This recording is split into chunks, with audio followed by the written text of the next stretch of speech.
Hey guys, it's Kaylee. Richard asked me to warn you that you may find this episode upsetting.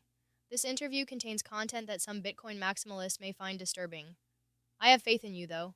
We all know the 40-hour-per-week podcast listener embraces nuance and diversity of opinions, but for the casuals listening to this episode, listener discretion is advised. All complaints on the episode should be submitted to buglenews@protonmail.com. If you don't want to talk to a Bugle team member about your complaints, make sure to message Pledator on Twitter for third-party emotional support. I hope you enjoy the show. Timmy Tether here. Are you ready to unleash your thermodynamically sound style? Then check out the Bugle's 40 hours per week collection, available exclusively at Orange Label. By wearing 40 hours per week tees, you're making a statement. You're letting people know that you don't have time to waste. Made from premium cotton that feels as good as withdrawing your Bitcoin from exchanges directly into cold storage, these shirts come in various styles for both Bitcoin podcasters and Bitcoin podcast listeners. Whether you're listening to your favorite Bitcoin podcast at the gym, meet up, or just want to start conversations about the future of money, these shirts speak your language. Available in sizes extra small to 2XL and priced at just 0.00012 Bitcoin. Or if you prefer fiat, we accept that too. Head on over to orangelabel.co and look for the 40 HPW tag for the latest threads from the Bugle.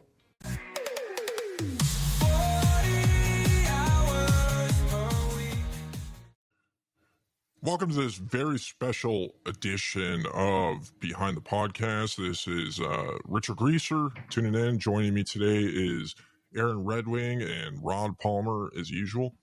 If any of you guys don't know who Erin Redwing is, she is quite an exceptional person. I've been listening to the Hell Money podcast. I've added that to my 40 hours per week. And my mind has been blown because the reason why we listen to 40 hours a week of podcasts is for entropy, because 1 hour a week, 2 hours a week, 5 hours a week isn't enough. You can't really hit that max entropy. When you start hitting 40 hours, you get tired of hearing Jeff Booth go on everybody's show and saying the exact same things every time. You get tired of the macro. You can only take so much macro, and you have to start getting out there and hearing something different. And Erin Redwing here does a phenomenal job on the show Hell Money with her co-host Casey Ordinals, and they discuss a wide variety of things such as Ordinals, which I don't understand at all. It sounds like people are putting data in the blockchain that doesn't consist of transaction data, and Luke Jr. is really upset about it, but it is interesting to hear about. But one of the things that I've found very fascinating, Erin, is your takes on astrology and your takes on spirituality as a whole. And it sounds like we're either in, or I don't really understand it, but it sounds like we're either in or we're entering into the age of Aquarius. But yeah, how you doing tonight? What's going on? I'm good. Thank you for having me. I'm excited to be here because I consider myself to be a troll podcaster in a lot of ways, and so it's good to be amongst others like that. I also appreciate the shout out of adding Hell Money to the 40 hours per week of podcast. I think it's a nice palate cleanser. I think it's a little bit of, if you're used to listening to like macro econ pseudoscience for the majority of your 40 hours, you can put in a little bit of astrology pseudoscience in there, and it just kind of switches things up. It doesn't shake the boat too much. So happy to be here. Very excited to talk about astrology, Bitcoin spirituality, Ordinals, which is just Bitcoin astrology in its own way. I'm excited to get into it. One thing a good Bitcoin podcast provides its listeners is alpha. But something that a thermodynamically sound Bitcoin podcast provides is entropy. So astrology is a great topic for the podcast entropy. And most people think that macro is the astrology of, the relationship there. It's like macro is astrology for dudes who, work on Wall Street. But it sounds like you've compared it to something else. Yeah, I mean, I think in a lot of ways, it could literally be astrology. So part of the, astrology, a lot of people just think of it as like, sun sign horoscopes, right? Like, I'm a Leo. What does that mean my day is going to be like? Or what does that mean about my personality? But astrology is thousands of years old, and it's kind of gone through a lot of iterations. And one of the iterations that it went through in the late 1800s and early 1900s was when daily newspapers became a popular thing, where you would get a paper delivered to your door every single day.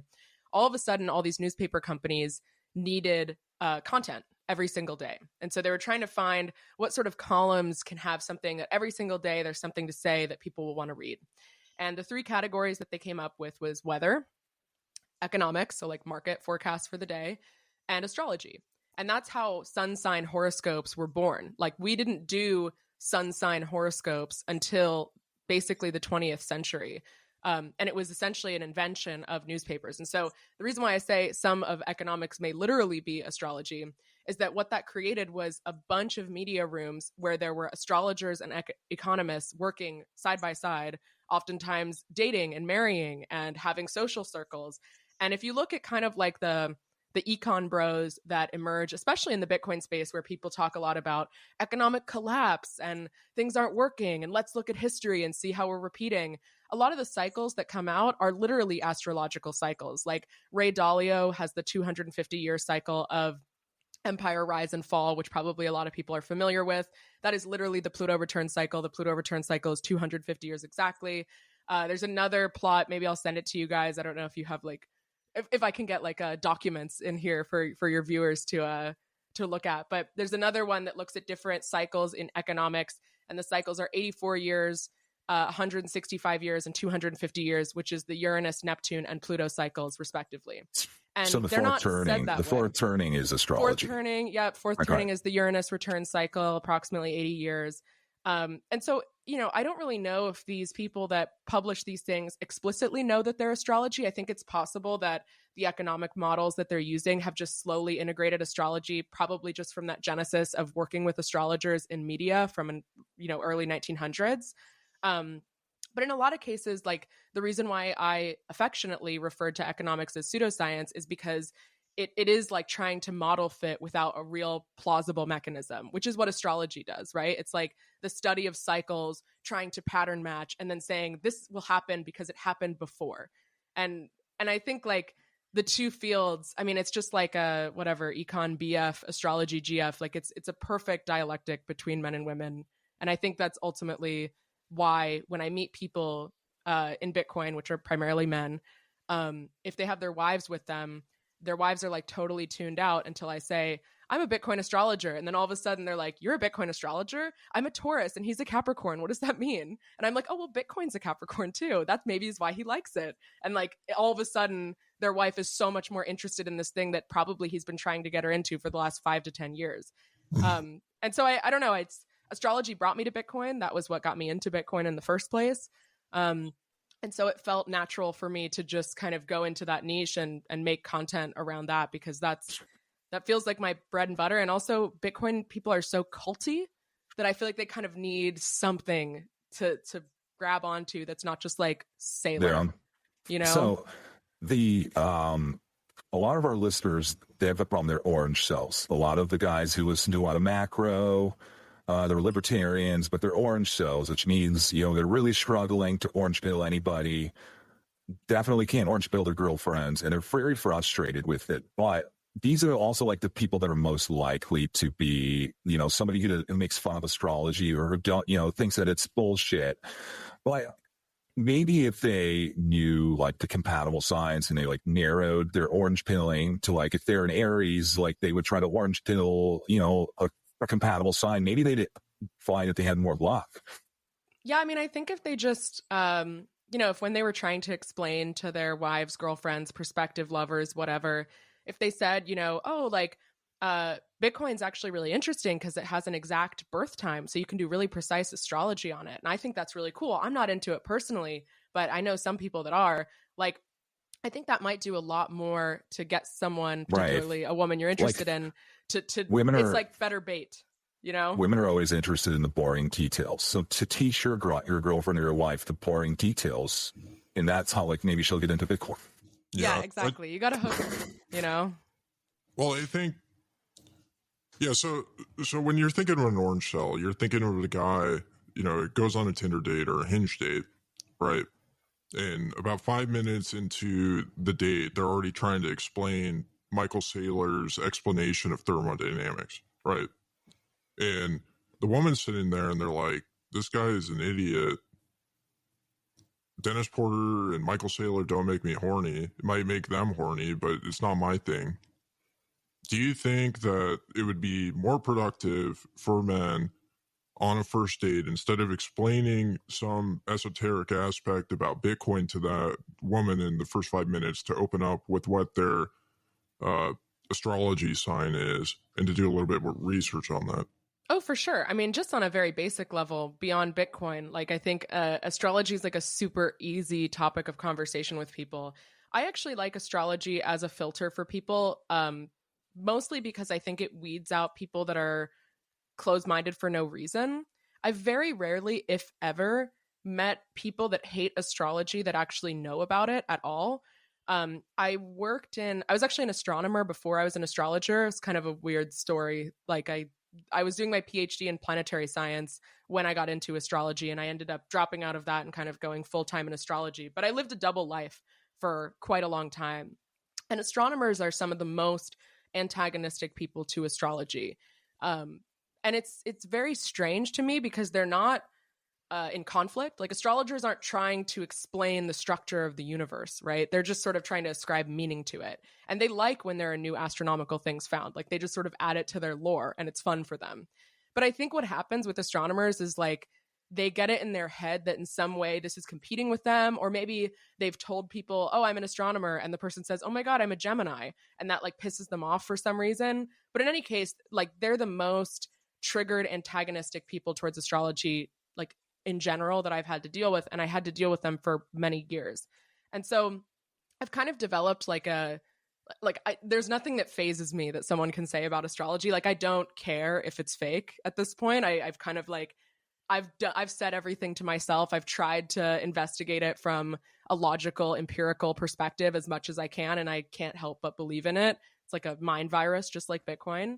And I think ultimately what shows to me when someone is very antagonistic to astrology is usually just like a general grumpiness that's not very attractive in general. So it's not so much that you need to be an expert on astrology and like know that you're a Gemini and she's a Scorpio, and that could be a dangerous but sexy match. It's more that like if you come across like, oh, that's stupid, I think what you're doing is dumb and fake, and then you say, hey, but my digital money that you don't know anything about is very real and I need you to care about that, it doesn't indicate that you're really going to be a good match. It doesn't indicate that you're smart at all.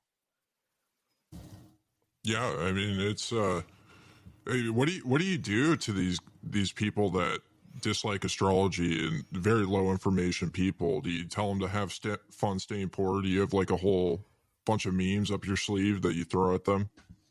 Yeah, do you listen to 40 hours of astrology podcasts per week, or did you at a time listen to 40 hours of astrology?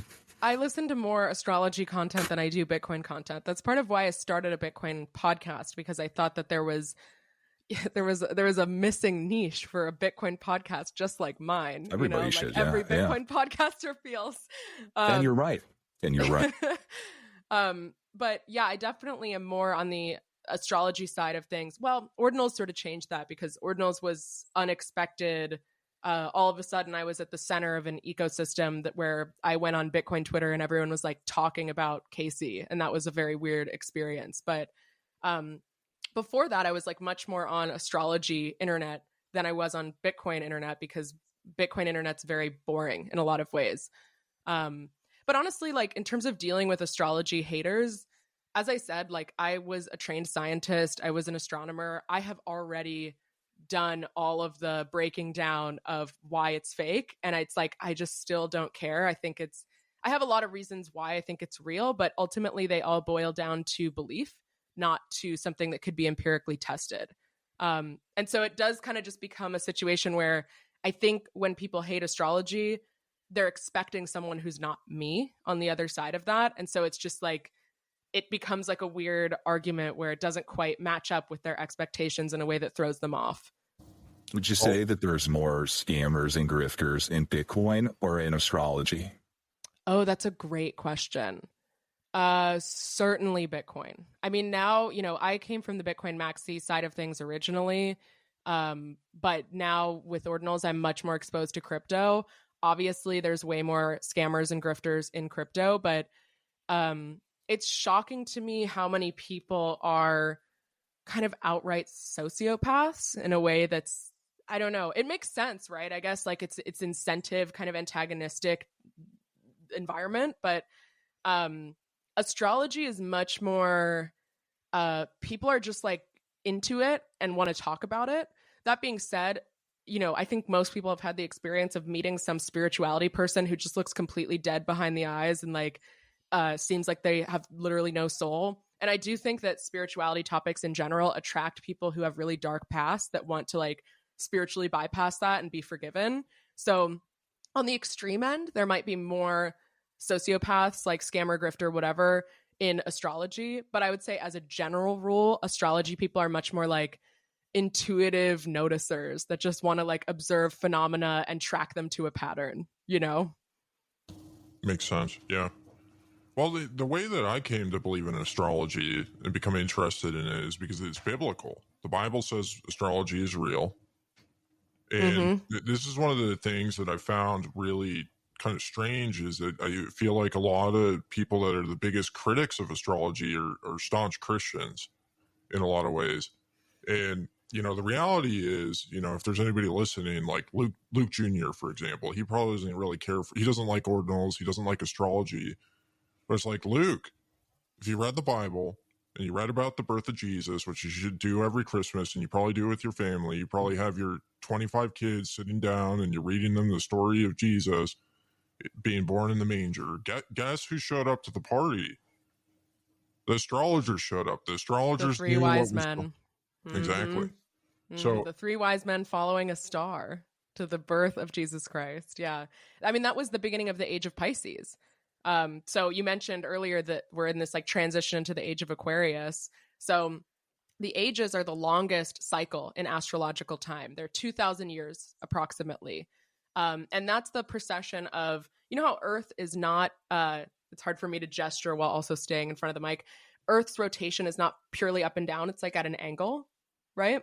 So that angle of rotation shifts over time, and that takes about 26,000 years for it to go the whole way around. So if you divide that up by 12 signs, 12 quadrants of the sky, you have these astrological ages where the equinox is pointed at a specific astrological sign. So the birth of Jesus Christ, which is what the three wise men were looking for, was the beginning of the age of Pisces. Those three wise men, they were astrologers. They were looking to see, okay, we're following this specific sign for the beginning of this next astrological 2,000-year cycle. We want to be there. We want to like pay our respects and be a part of it. And now with the age of the internet, we're entering into a new age, which I can get into, but to stay on the Christian side of it, you're absolutely right. Like Christianity and astrology have never really been antagonistic to each other. If you look at the astronomers during the Enlightenment that were saying things like, oh, actually, I think the earth revolves around the sun, and then like getting killed by the church for that or under house arrest or whatever, those people were primarily practicing astrologers who did astronomy as a hobby. Galileo is a great example. Galileo was a practicing astrologer. That's how he made his income. The church knew this, had no problem with it. As long as you didn't say like that the planets were gods themselves, or that you sort of tried to imply that you had some specific mystical way of knowing things that made you kind of above other people, the church was totally fine with astrology. The problem that they had with people like Galileo was that they were challenging the structure of the universe, which was an astronomical idea. And so like, I think somewhere along the way, kind of just like a satanic panic narrative got tied up into what people think astrology is. Also, astrology is a little bit pagan. So I kind of understand like if you do, get into like, oh, Jupiter's a god, Saturn's a god, whatever, like that's like Roman and Greek, like paganism, right? So I kind of understand where people start to get their wires crossed. But historically speaking, there was never a division between astrology and Christianity, or I should say there was never an antagonism between those two groups. So I don't know. What if- I always think it's interesting that people go there, because to me, again, it just shows ignorance, right? It just shows they don't know what they're talking about. They're kind of just like vibe checking because they don't understand and they're scared of it. But like literally age of Pisces is a fish. Christian fish is the Jesus symbol. Like the brain psychedelic schizophrenia connections should all be connecting now, where you realize like, oh my God, it all makes sense. can you find connections or patterns between like the major religions like Christianity, Islam, Judaism, Bitcoin maximalism? Like, can you explain those? Can you find patterns in that by using astrology? Like, what are like the common, interpretations? Yeah, so I would say the age of Pisces, which is the age that we're leaving, but that we've been in since, year zero, was the age of monotheism. Pisces, actually, can I ask you guys what your signs are? Or is that too doxing? I'm Aries. Love that. I'm a Gemini. Wow, slay. Okay, Bitcoin's an Aries moon, so there's a lot of Aries in Bitcoin because they're attracted to like Bitcoin's inner world. Anyway, the age of Pisces, and Pisces as a sign in general, is all about like dissolving yourself into a larger conglomerate. So Pisces are not very individually minded. They're not good at kind of having their own individual direction. They can fall into escapism. They can fall into delusions. And so Pisces prefer to sort of defer to someone else for knowledge. And basically, I think when you look at the major monotheistic religions that have dominated the last 2,000 years, you see that as their structure, where it's like you kind of have to go further and further up to the top in order to get information. And you yourself don't have an individual way of connecting with God, or at least not sort of through the traditional church teachings. I think Bitcoin maximalism, a lot of the kind of Bitcoin maxi religion is repeating these patterns. But I think if you really talk to people who are actually like deeply spiritual about Bitcoin, not in like a performative crisis of faith, filling the gaps with something just because they lost faith in traditional institutions and they need to just replace it. If you talk to people who really have like a true spirituality around Bitcoin, they often just have a general reverence for the age of transformation in the internet that we're in right now. So it's more that they're kind of accelerationists. Yeah, exactly. They're like, okay, like we don't know how many years we have left until the AI controls everything. Like, not saying that's a good way to be like spiritually or religiously, but it's a little bit different. It's almost like they're like trying to put the pieces together themselves. They're acting like conspiracy theorists or like weirdos in like the dark forums trying to like understand the secrets of the universe. It's a very different thing than like going to the church of Michael Saylor and like expressing your worship that way. So I don't know. I think Bitcoin maxis are a little bit misguided in that I think the spiritual reverence that they feel is real, but I think they don't have the language to articulate the type of spirituality that's emerging with the internet age. And so that's why I kind of wanted to start talking about Bitcoin astrology, not because I think everyone is going to be into astrology. It kind of takes a specific, I don't know. I like systems. I like cycles. I like to be able to make predictions and check myself. It gives a lot of structure for understanding time cycles around you, which in a very volatile market can be helpful. But I think that sort of movement towards like coming up with your own spiritual ways of understanding things rather than expecting someone else higher up above you to do it for you, that's what we should be doing as Bitcoiners in general, right? Like that's what Bitcoiners love to think of themselves as. They're like, I'm sovereign individual, but it's like, you're not, bro. If you're just like parroting the opinions of someone else higher than you that actually doesn't even really know how Bitcoin works in the first place. You don't think Corey Clipston knows how Bitcoin works? I have some hot takes about Corey Clipston. I think Corey... We have some too, yeah. Yeah, I'm sure. Who doesn't? Corey is interesting because I feel like Corey is kind of, one of those like genuine sociopath types that I was talking about before. Corey in the early days of Ordinals was actually quite friendly to me and Casey. He reached out. He wanted to talk. He was like, hey, bro, it's so cool you're doing stuff on Bitcoin. Like, I'm so excited for you. If you ever need help, da-da-da-da. And then I think he realized that the fact that Ordinals was driving up fees was a direct threat to Swan's business model, which tries to prioritize low fee transactions. I don't know if he realized it, someone else realized it. This is sort of me filling in the dots. And then I think the Swan Media conglomerate kind of pushed the narrative through all of their PodConf, extended universe to say Ordinals are immoral, right? It's actually not about the technical things that have to do with my business model not working in a high fee environment, which, by the way, will always be a problem if Bitcoin succeeds. It's that it's spam, it's immoral. This is degenerate, scammy behavior, and I think that narrative emerged because of business incentive reasons. And I haven't really heard that many people say that, which is confusing to me because to me it seems obvious. Right. But it also seems obvious that something as important as Bitcoin would be used to inscribe everybody's daily horoscope in the blockchain every day. Like that's what they're going to do with it, right? Eventually. Yeah, so, I mean, it's, I don't do a ton of inscribing myself because it's expensive, right? And I think that's part of what I like about inscriptions is that they naturally are spam resistant because you have to pay money to put something on Bitcoin, just like I have to pay transaction fees to send you Bitcoin. So the only things that I've really personally inscribed myself is like, I have a project where I inscribe astronomical data. So like the exact position of planets onto Satoshis from the exact time that they were mined in order to create a tether between decentralized Bitcoin block time and decentralized astronomical time, which is like the decentralized clock of the natural world. I view this as like an important primary source document for future Bitcoin archaeologists that are like trying to understand our civilization. Right. I mean, I could go off on this forever, but like TLDR, Bitcoin is the Library of Alexandria that can't be burned. And we have in front of us like a situation where the winners can write history and always do. And the winners in this case are anyone who's inscribing things on Bitcoin. That doesn't mean that what they inscribe is true or good or valuable, but Bitcoin is essentially the most robust, decentralized data archive in existence. And it spreads like a virus where every time that you mine Bitcoin, every time that you run a node, it replicates in its entirety, including all of its inscriptions.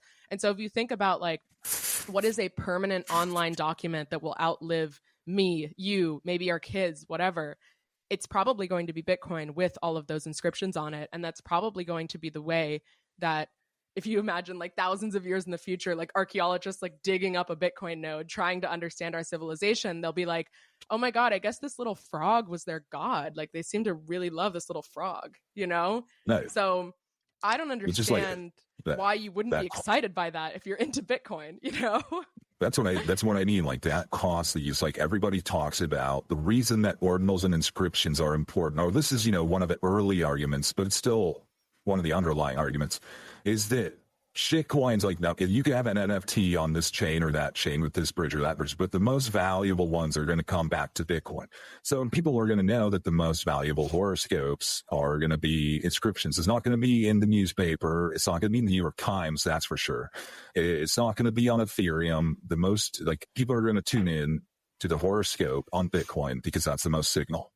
Yeah. And I mean, you can literally time it to imagine that you're a miner, right? And you're mining, let's say, a block a day. Miners want to know their horoscopes too. Yeah. That's what I'm saying. You could literally do it with that moment. You could say at this moment that the time that this block was mined and these sats were created, this is what the stars were like. This is our inferences about them. Like, I mean, the fortunate thing about like planetary positions is that once you have a couple positions, you can project out the orbits of planets for thousands of years. So you don't need that many tethers between planetary position and exact time in order to create an entire model of the solar system. Like right now, we have the data on Bitcoin to create a model of the solar system that we can project out for hundreds of years. So I can do on-chain astrology already. It's quite beautiful. Well, talking about business incentives too, with astrology and why a lot of these people, because I kind of imagine the maximalists don't like astrology in general. I feel like they'll be skeptics of it in the same way they are of ordinals. I can just hear Predator right now. Yeah. Predator's reeing, for sure. But yeah, I mean, talking about business incentives, like, not to say that Corey is necessarily against astrology. We haven't seen that yet, but like one of the things that's very obvious that could he likes be cults. Yeah, he likes cults for sure.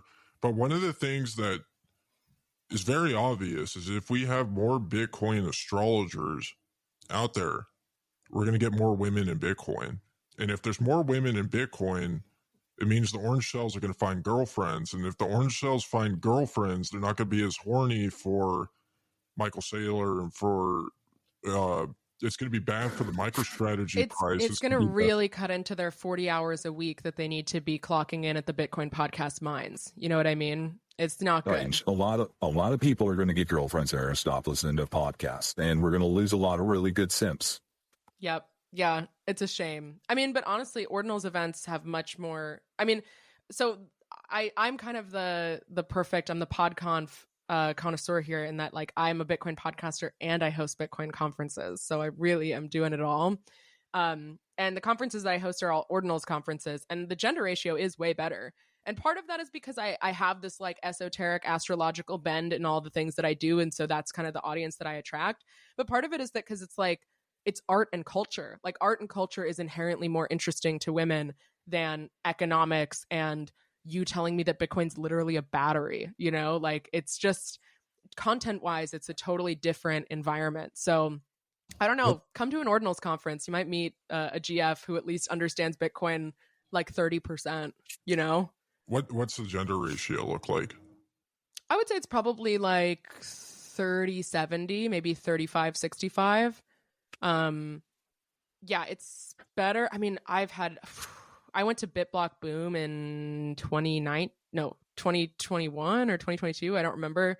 And I literally think there were 3 women there, including me, like in one of the parties that I was there. I don't mean to say there's only 3 women at that entire event, but it was like, I walked into one of the after parties and I was like, this is shocking. This is horrifying. And of course, everyone just thinks I'm there because I'm Casey's wife, right? Like that's, which I'm not, by the way. I'm not Casey's wife. I'm just an insane astrology girl that's obsessed with Bitcoin.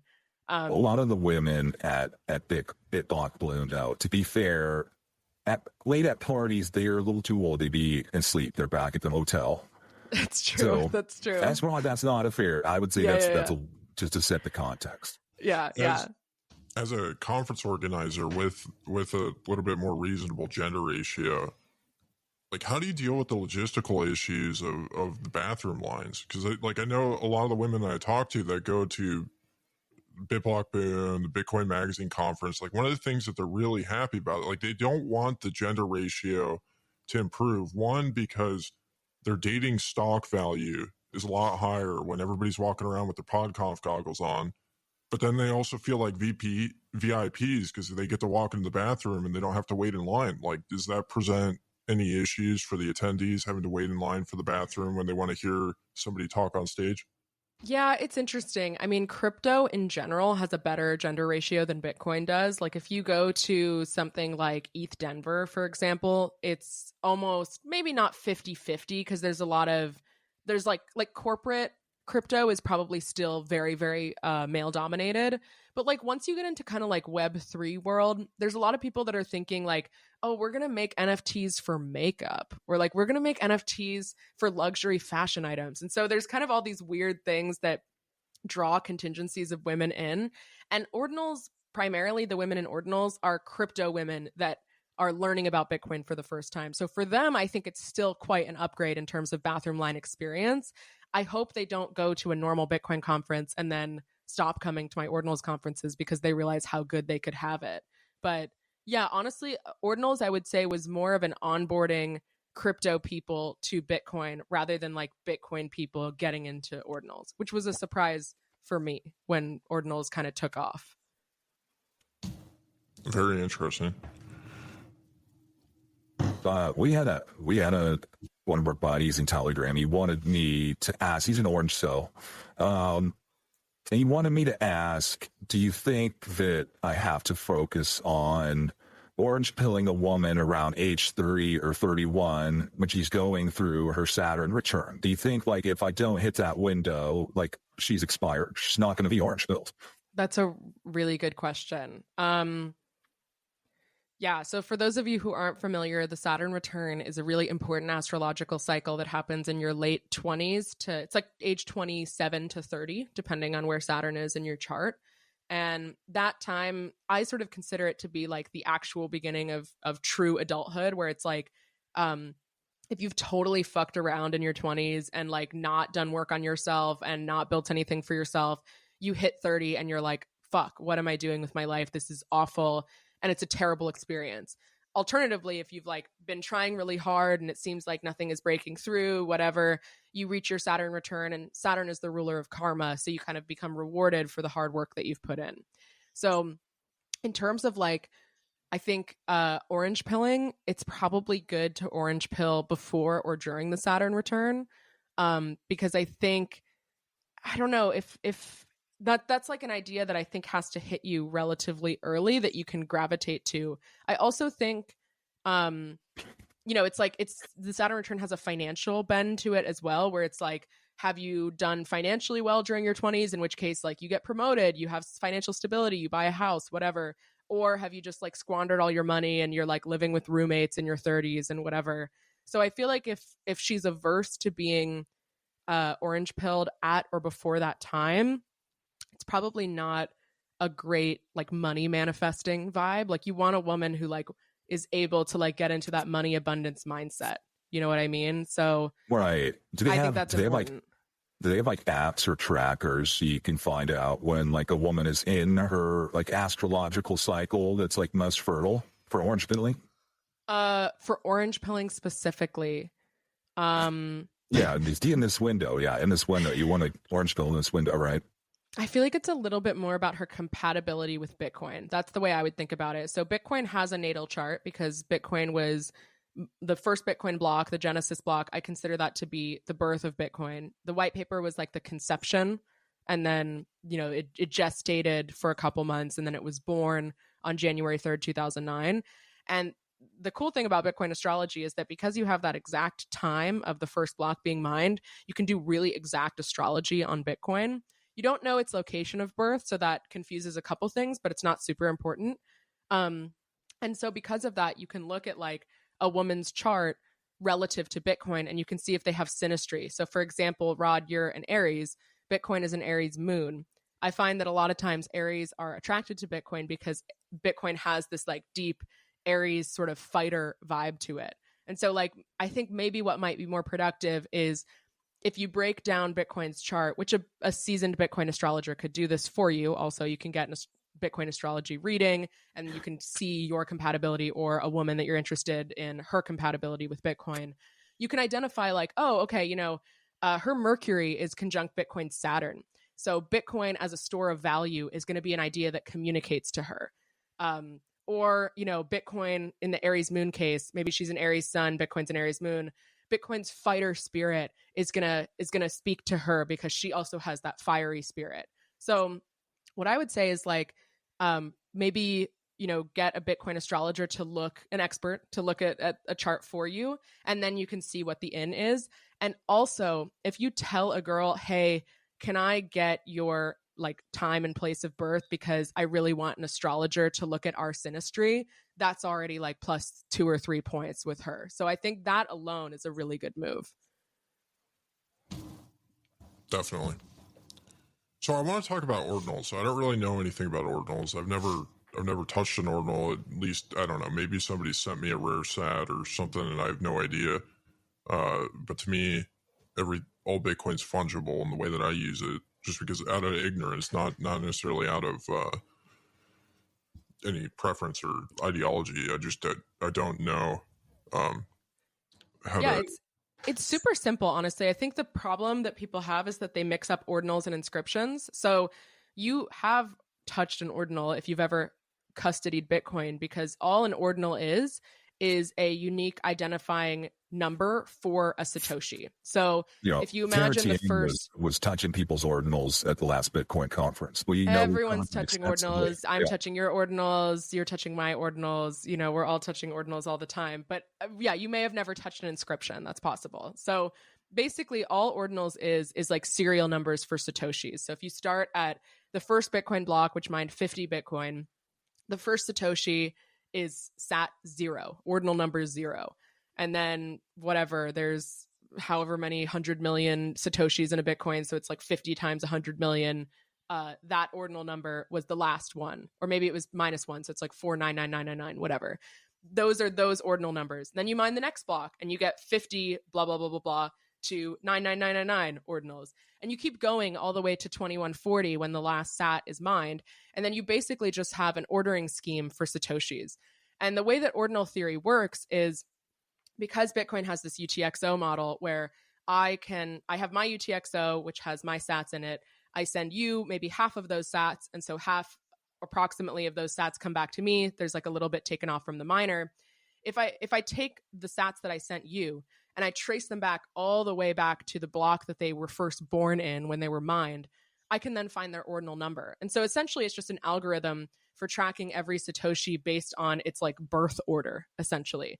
That's why I say ordinals is astrology for Bitcoin, because it's basically like caring about identifying the birth of Satoshis and ascribing meaning to that, which is literally exactly what we do with astrology. We say, okay, these are the planetary positions at the time that you were born, and I'm going to ascribe meaning to that.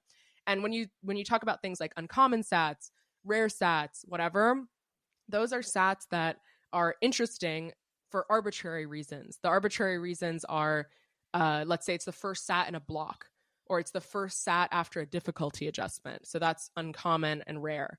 And so that's literally like getting into like time cycle, like astrology stuff for time cycles, natural time cycles in Bitcoin. So that's all ordinals is. Ordinals then enables the tracking of inscriptions, where if I take a transaction and I have the first sat of that transaction, that's going to be the one that's assigned to the inscription.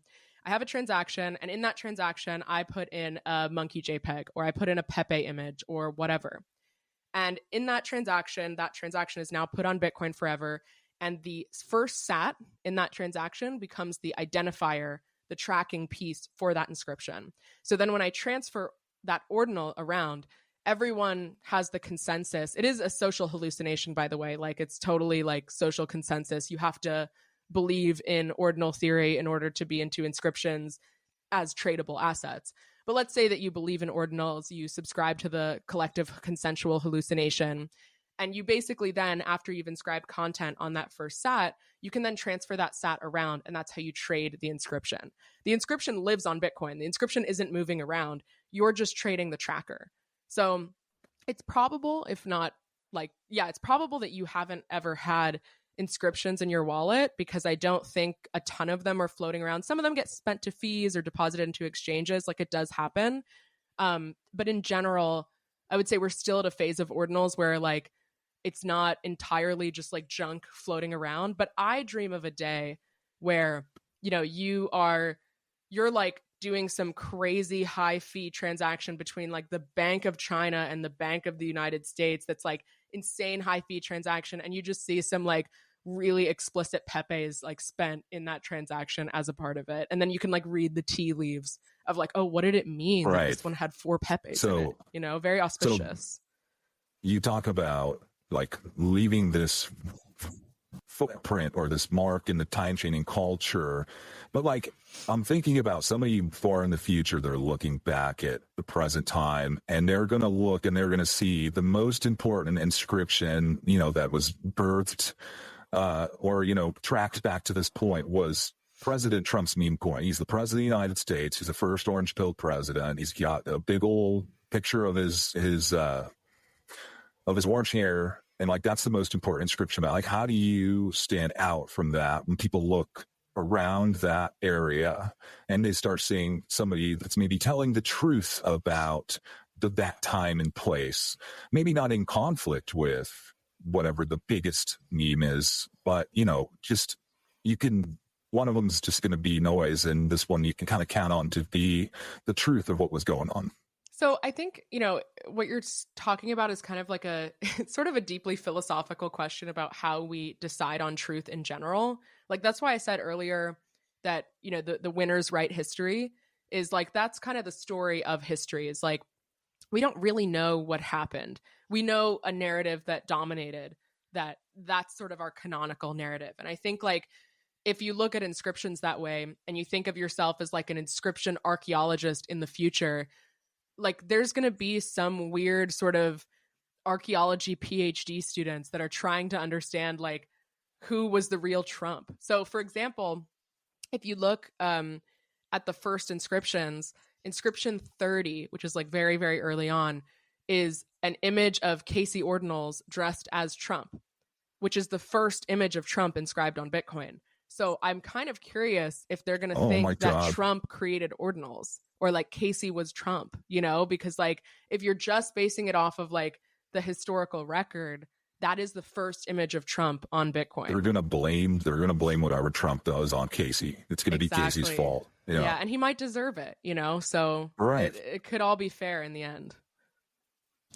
So just a hypothetical. So somebody gets into ordinals and they go to their Bitcoin meetup and they start talking about ordinals, and the meetup organizer tells them that they're gay. How do you suggest people deal with that type of stigma towards them? Right. There's a lot of people that think you have to be liberal or you have to be a Democrat to be into ordinals. And you're saying that's not true. Well, no, definitely not. I mean, crypto in general is like so... I mean, the part of what I like about crypto is there's just like this Wild West feeling to it. I mean, Bitcoin is, in a lot of ways, Bitcoin is a lot more puritanical than the rest of crypto. And by the way, I know I'm speaking fondly of crypto. I genuinely believe everything that's not Bitcoin is either a literal intentional or unintentional scam. Like I am, by all accounts, a Bitcoin maxi. But like I can at least observe things that the culture does right, that Bitcoin maximalism does wrong, which you guys probably do all the time because there's so much fucking wrong with Bitcoin maxi culture. But like in general, like Ordinals people, I would say the vibe of Ordinals people versus Bitcoin people is Ordinals people are usually more techie nerds that are trying to have fun on the computer. So like Ordinals people know how Bitcoin works better than most Bitcoin maxis. Ordinal transactions made up the majority of transactions on the Bitcoin network in 2024. So if you look at like who's actually using Bitcoin, who's experimenting with Bitcoin, who's learning the ways that Bitcoin needs to improve, for example, it's Ordinals people. It's not Bitcoin maxis that are DCAing through Swan and like not ever doing anything with their Bitcoin.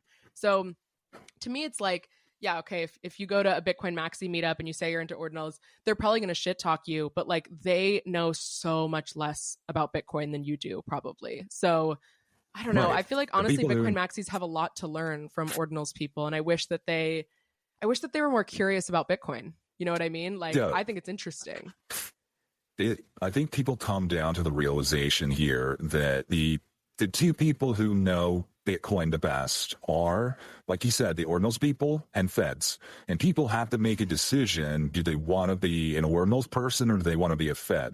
Because it seems like that's the choice you have to make. And a lot of people were not prepared to make that choice. But I don't know. That's how I see it. You have to hit that fork in the road. Yeah, it's very true, honestly. Like you either have to be like a weird techie degen who's just like trying to like use Bitcoin as an interesting tech thing and not think too much about Bitcoin as money in a way, even though of course like money is a major driver behind the Ordinals ecosystem as well. Or you have to be like, no, Bitcoin is an inert object. It's literally a battery. And we can use this to like lock down warfare because we'll just fight on the blockchain instead of having drone bombs or whatever. Like it's a little bit, I mean, yeah, I would much rather be an Ordinals person in that case. Right. And it's like, at the end of the day, both the Feds and the Ordinals people are ultimately finding creative ways and new and creative ways to do money laundering. So it's like you're going to have to launder money. You're either going to have to launder money for the CIA, or you're going to, be able to make some memes, You're going to have to trade rare Pepes. Which one is worse? You're going to have to find the rarest, dankest Pepes, and you're going to have to hodl those dank Pepes. You're gonna have to climb your way to the top. Yeah. Has Jason Lowry ever talked about the software implications of meme warfare through using inscriptions on the blockchain? Like, we've been seeing the meme warfare ramp up between China and the U.S. recently, but we could be looking at like you were talking about China-U.S. Bitcoin transactions. We could be seeing things like the U.S. could be sending inscriptions of Winnie the Pooh to China. And could that type of psychological warfare, so to say, actually increase trade tensions and cause a geopolitical? Could a Winnie the Pooh inscription really bring us to the brink? Yeah, I've always thought that it would be an interesting inscription project to like make politically inflammatory content and inscriptions and then send it to all the OFAC addresses. You know, like there's Bitcoin addresses that are associated with like Hamas, right? Like you could send them like a free Palestine thing or like a pro-Israel thing. I don't know, you know, whatever Just kind of trolling sentiment you want to Just make. ask Shinobi. Shinobi's always sending stuff to Hamas. Right, yeah, I'm sure he is. So yeah, I feel like there's kind of a lot of potential because Bitcoin is this like pseudonymous network where you can kind of identify like you can identify whales, you know, you can identify like certain activity that looks a certain way and kind of figure out like, oh, it's this group or it's happening in this time zone probably, so it's probably someone in this country. Like I feel like there's kind of an interesting way that if you were really like a mempool detective, you could start identifying like interesting addresses and like send them weird inscriptions to troll them. I mean, a very basic way of doing this, like if you're concerned about like sending Bitcoin to OFAC addresses and like getting yourself on a watch list, would be to like deposit inflammatory inscriptions into Binance or something like that. Like in the case of China, like go to a Chinese exchange and deposit Winnie the Pooh inscriptions such that that's like now floating around in their like total Bitcoin. And so then maybe they accidentally like give that to someone as a withdrawal and then like the CCP gets mad at them, right? So you kind of could set people up. Or you could like also have somebody in the company who there's like an inscription. It's like the canary on a website. And if they like send that out from like the company's wallet, like, you know, like the company's been compromised, they can send a signal. So we talk about on here all the time and we bemoan it that the revolution will not have good UX. The user experience sucks when you're at the edge of the entropy, when you're at the edge of the frontier. And it's almost like you're saying, we know that this blockchain data should be very valuable, like with all this transaction data going on, but it's hard to reason about it. But if like these inscriptions, they can improve the user experience. They can teach you to like find patterns. It's only like astrology, like Bitcoin itself. It teaches you to find these patterns that if you can see it here, you can extrapolate it or you can notice it elsewhere and you can start to put things together. You're increasing the user experience because obviously the block data is not in high demand right now. So there's a lot of cheap space to build on for builders to make a user experience. I'm curious your statement about the revolution will not have good UX, because this is like the bane of my existence. Why do you think that is? Do you have opinions on it? Do you think it's morally right or wrong? Or are you just sort of observing it to be a natural law? We're sick and tired. We're Bitcoin podcasters, and we're sick and tired of all these companies and all, they have bad user experience. The podcast apps they don't listen to us. They don't listen to the users. It's buggy. The lightning sucks. It doesn't work. You have to listen to 40 hours of BTC sessions, tutorials just to be able to run a lightning node. And it's tough. It should be, you should just be able to get an orange build and just not have to do any work, not to have to think. You should just be able to do everything instantly, and Bitcoin should just work like that. And you shouldn't have to think about it. I totally agree. It's crazy to me. We did an episode of our podcast where we reviewed Nostr, and we were just like looking at a couple. I think we used Damus or maybe Primal, or maybe we used both. But I think on one of them, or maybe both of them, the search bar was fake. Like you went to search something and the search bar wasn't actually searching. It was just like a cosmetic detail. And I was like, how the fuck are you going to use something that's like Twitter, where you just started a new account. You're like, okay, I would really like to follow Michael Saylor and Corey Clipston on Nostr, right? And you can't even fucking look those people up because the search bar isn't real. Like, what the fuck? And we complained about it. And then, who's the Nostr guy? I can't remember. Jeff. Yes, yeah. And then he complained about it on Nostr, and he was like, oh, these people from outside our ecosystem, they don't really care about us, so don't listen to that. And I'm like, bro, I'm a fucking maxi too. Like, I want your product to be better. Of course, they would say, it's not a product, it's an open source protocol. And it's like, okay, great, guys. It's still going to fucking fail if it has a bad user experience. And then Primal fixed the search bar. Primal fixed it. I disagree. You would disagree. Yeah, no. You love the bad UX. Yeah, you're into it. It's great for my marriage because my wife, she's the technical one. She's the one that's always teaching me how to use these products and doodads and whatever. And it's great. It's like instead of going on dates, she figures out how to troubleshoot Noster for me. But Right. I think the bad UX is important. I think it's important. And this is where the term the revolution won't have good UX is because it filters out all the casuals. And one of the great things about Noster is the only people that are there are the most hardcore orange shells. Those are the only people that are there because they're the only ones that are willing to do the proof of work to actually figure out how to use that app.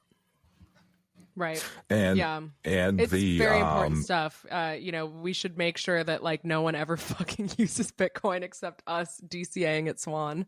Well, there'll be no help. Also, the problem is that to have a good user experience, to build a good user experience, you have to know your users. You have to know your customers. And what's the one thing that everybody, is avoiding is KYC. But like, if you want good user experience, you have to you have to make that trade-off. You have to let them know about you. So if you can see how quickly it can devolve, but it's like if you want to be sovereign or whatever, you got to deal with bad UX. It's good for the economy. It's good for the Bitcoin economy because as a company, if you have a bad UX, you need a bunch of customer support people working for you. And so you're employing people to teach people how to use your product that has bad UX, and you're creating jobs. You're creating jobs in a time where there's not as many jobs as there could be or should be. Right. And it's like you're providing a lot of value to society. It's like a complicated tax code employs a lot of lawyers. And it's like lawyers are the backbone of the economy. Indeed. I mean, I think a lot of people who are devs in the Bitcoin space that are building Bitcoin products, they all in their own way think that they're Satoshi. And so they think, build it and they will come. I don't need to make it anything that it isn't. If anything, it just shows how much I'm like my patron saint Satoshi. I think it's a really negative, like I think, okay, obviously I'm not averse to a spiritual narrative around Satoshi or Bitcoin. Satoshi is like the immaculate conception of Bitcoin. It's a beautiful story. And it's something that like really sets Bitcoin apart from every other cryptocurrency that's just like a company with a CEO and like an unregistered security, right? So I think like having reverence for Satoshi and wanting to like live like Satoshi in some ways is a beautiful thing. But if you want to make the biblical narrative, you're not Satoshi. You're like who are the guys like John, Paul, whatever, the guys who actually like wrote the Bible, right? Like you're like the disciples of Satoshi. You're not Satoshi himself. So you can be inspired by Satoshi, but like Jesus didn't write the Bible, right? Like someone had to like translate those ideas for the masses. And I think like that should be your goal if you're trying to be like a disciple of Satoshi, is like figure out how Satoshi's ideas or principles or Bitcoin's ideas and principles can be translated to a mass audience. But I honestly think all these people, they just want to be Jesus themselves. You know what I mean? Like they don't want to think of themselves as lower. They want to think of themselves in that tier of developer, creator, immaculate conception, anon, right? Or Robert Breedlove, yeah. Yeah. Oh, well, Robert. I mean, one of my favorite sayings is we're all Peter Todd. We can all be. We are all Peter Todd. Yeah. It's really beautiful. Yeah, I don't know. I mean, Ordinals, like the interesting thing that happened with Ordinals when it popped off and still is happening now is like there's so much money in crypto, right? Like part of the problem that Bitcoin companies have is that like if you're a VC, what's the point in investing in a Bitcoin company when you could just buy Bitcoin? Like it's very hard for a company to beat the rate of return on just like literally holding Bitcoin. If you pump and dump a token, you can, and you're an insider that has like first allocation, you can beat the rate of return on Bitcoin. But if you're just like a Bitcoin company that's creating a service for Bitcoin, I find that a lot of Bitcoin VCs, they basically do it because they love Bitcoin. You know, they're like, oh, I want to invest in the Bitcoin economy because I think it's good for the world. Like Jack Dorsey is a great example of this. They're not people that are like making a ton of money usually, and they're not doing it because they think they're not doing it for the financial incentive, which is like, by the way, what Bitcoin is supposed to be based on. That is huge. One of the first things people do when they fall in love with Bitcoin and they make poor financial decisions. They whether it's the timing or just they don't know what they're doing. Like some people will just, they learn about Bitcoin and they go out and they buy a 1,000 bit access, and they're just not ready to deal with 1,000 bit access. And it ends up just being a huge waste of money. Well, that the same thing, if you have a lot of money, you just are like 1031. Matt, Odell and Marty, I don't think they ever invested in a profitable company, but they keep doing it. And you try to learn as you go. But if you're a VC in Bitcoin and you've already sort of decided that you don't care about making a return on your investment because you're just trying to support the Bitcoin ecosystem, then you don't care that it's a bad UX. You don't care about making the product better for onboarding users. It's really just about like showing up to a podcast episode or showing up to a conference and speaking on a stage and being like, I'm really supporting the Bitcoin builders. You know, I love the developers that are working on a very important freedom technology. You know what I mean? Like it's more about the way that it makes you feel than it is about making money like from the get-go. And so there's just less pressure to build a product that actually succeeds. Something that's cool about Ordinals is like the people that are investing in Ordinals companies are crypto VCs. So they do care about making a profit. And like you can drop like a rune token or something, but like honestly, like in Bitcoin world and Ordinals world, it's not the same like pump and dump kind of like quick money environment that you get on Solana or Ethereum. So ultimately, a lot of them are actually like trying to do things like, oh, help people inscribe and then take a fee on that. And so they like have to have a good user interface. Like a lot of Ordinals wallets are better user experiences than Bitcoin wallets, and they function as Bitcoin wallets. Like you don't have to have them on Ordinals mode. You know, the Ordinals mode is like the hard mode for the wallet itself. So like, it's kind of interesting. Like I think there's quite a bit of use Ordinals mode. Yeah. Yeah. It's like, I think like, I don't know, the Ordinals innovation space is like very strangely, like it has like a better financial incentive, or it's more honest maybe about its financial incentive. And so like, I'm much more optimistic about Ordinals builders kind of doing good Bitcoin work. Also because, as I said, they're the ones that are actually like really thinking about Bitcoin transactions and like really getting in there and doing a lot of stuff with Bitcoin. They're not just kind of trying to create a DCA product. Yeah. Getting feedback about their transactions, getting feedback about the way they use Bitcoin, because every usage or use case for Bitcoin is going to be somewhere ranked in market efficiency every single time. It's like a vector. And the more feedback you get, the more it's almost, you can start vibe coding on Bitcoin. And that's going to scare a lot of people. But there's a lot of vibe coders in Ordinals. It's a beautiful thing.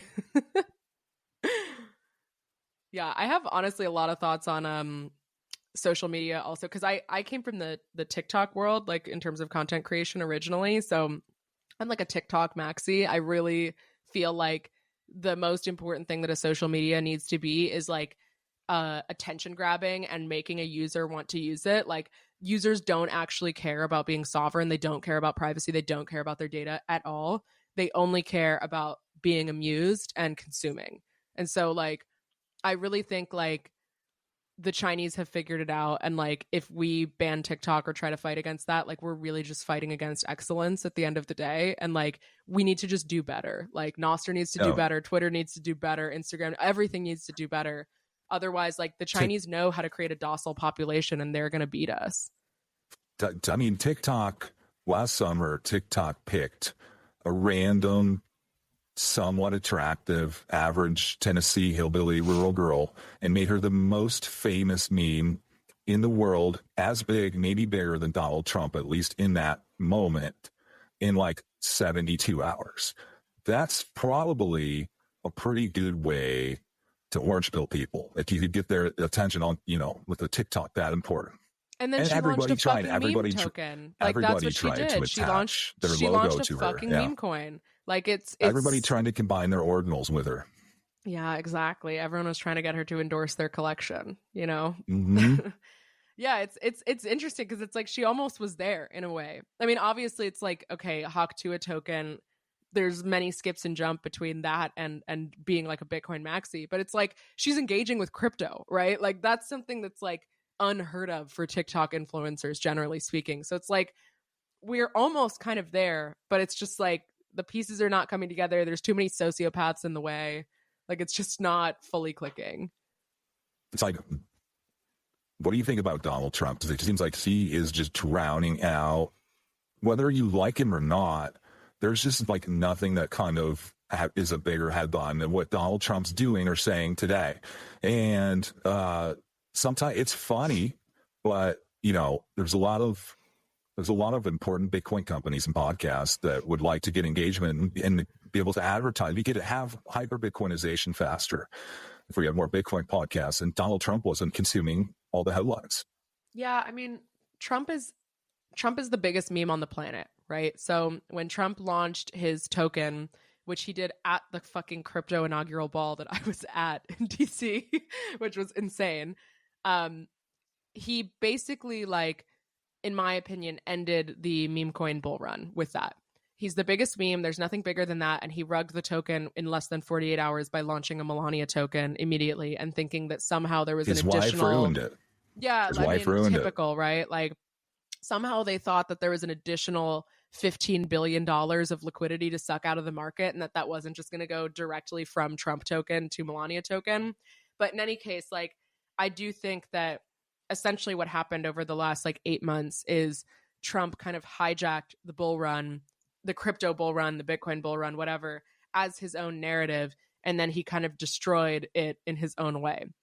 I mean, of course, you're seeing right now, I'm going to sound like a real Bitcoin podcaster, but you are seeing right now a decoupling from Bitcoin and the market right now. So I do think there's an interesting aspect of Trump can do whatever he wants. Bitcoin doesn't care about you or whatever. I think there is an opportunity for Bitcoin to break out on its own. But if you look at the narrative, the attention, the headlines, I really think Trump just does such a great job of capturing anything and everything under his umbrella and using it to build his own brand. And I feel like that's what he did with Bitcoin and crypto. And then there were just enough crypto freaks that got in his ear and were like, oh, you should launch a token. You should do this. He launched an Ordinals collection actually with Magic Eden. He launched an inscription collection. So, right. He's doing it all. He's having fun on chain. Just like in 2021, everybody gave Elon Musk credit for the God candle. And then 2 or 3 months later, he rug pulled us and he started spreading freaking climate ESG FUD. And then Donald Trump does the same. And we gave Donald Trump credit for the God candle way too early. And then he rug pulled us by being a meme corner. So we gotta stop. We gotta stop giving people credit for the narrative. Stop giving one person, especially Donald Trump. We didn't know Elon was as retarded as he is in 2021. We thought he was way more like the rocket, scientist all the time. You did. Yeah. And there was no excuse with Trump. We knew how retarded Trump was. Even if you voted for him, you're like, I don't necessarily trust him not to fuck up the bull market. Well, I think sorry, go on, Richard. There's only one politician who has any integrity in this world. And I'm throwing my hat in the ring right now. I want to be his campaign manager for his presidential run in 2028. And that is Dennis Porter. There's only one politician we could put our faith in, and it's Dennis. Yeah, I agree with that. I mean, I live in California, and I've seen Gavin Newsom. Seems like he's starting to do his thing and gear up to a 2028 run. So I would love to see California secede and go full states' rights mode and just become a sovereign nation, 5th largest economy in the world. Just complete woke nightmare. But it would be fun. So I don't know. I mean, Trump, I do have a certain... So he's a Gemini also, actually. And Geminis in general... the archetype of Geminis is that they're messengers that can go between the overworld and the underworld. So that's where the phrase don't shoot the messenger comes from, is Hermes, which is the Gemini figure in Greek mythology, can go and deliver messages from Hades in the underworld up to Zeus in the overworld. And some of those messages are going to be things that you don't want to hear, but the Gemini is just the vessel for delivering the information.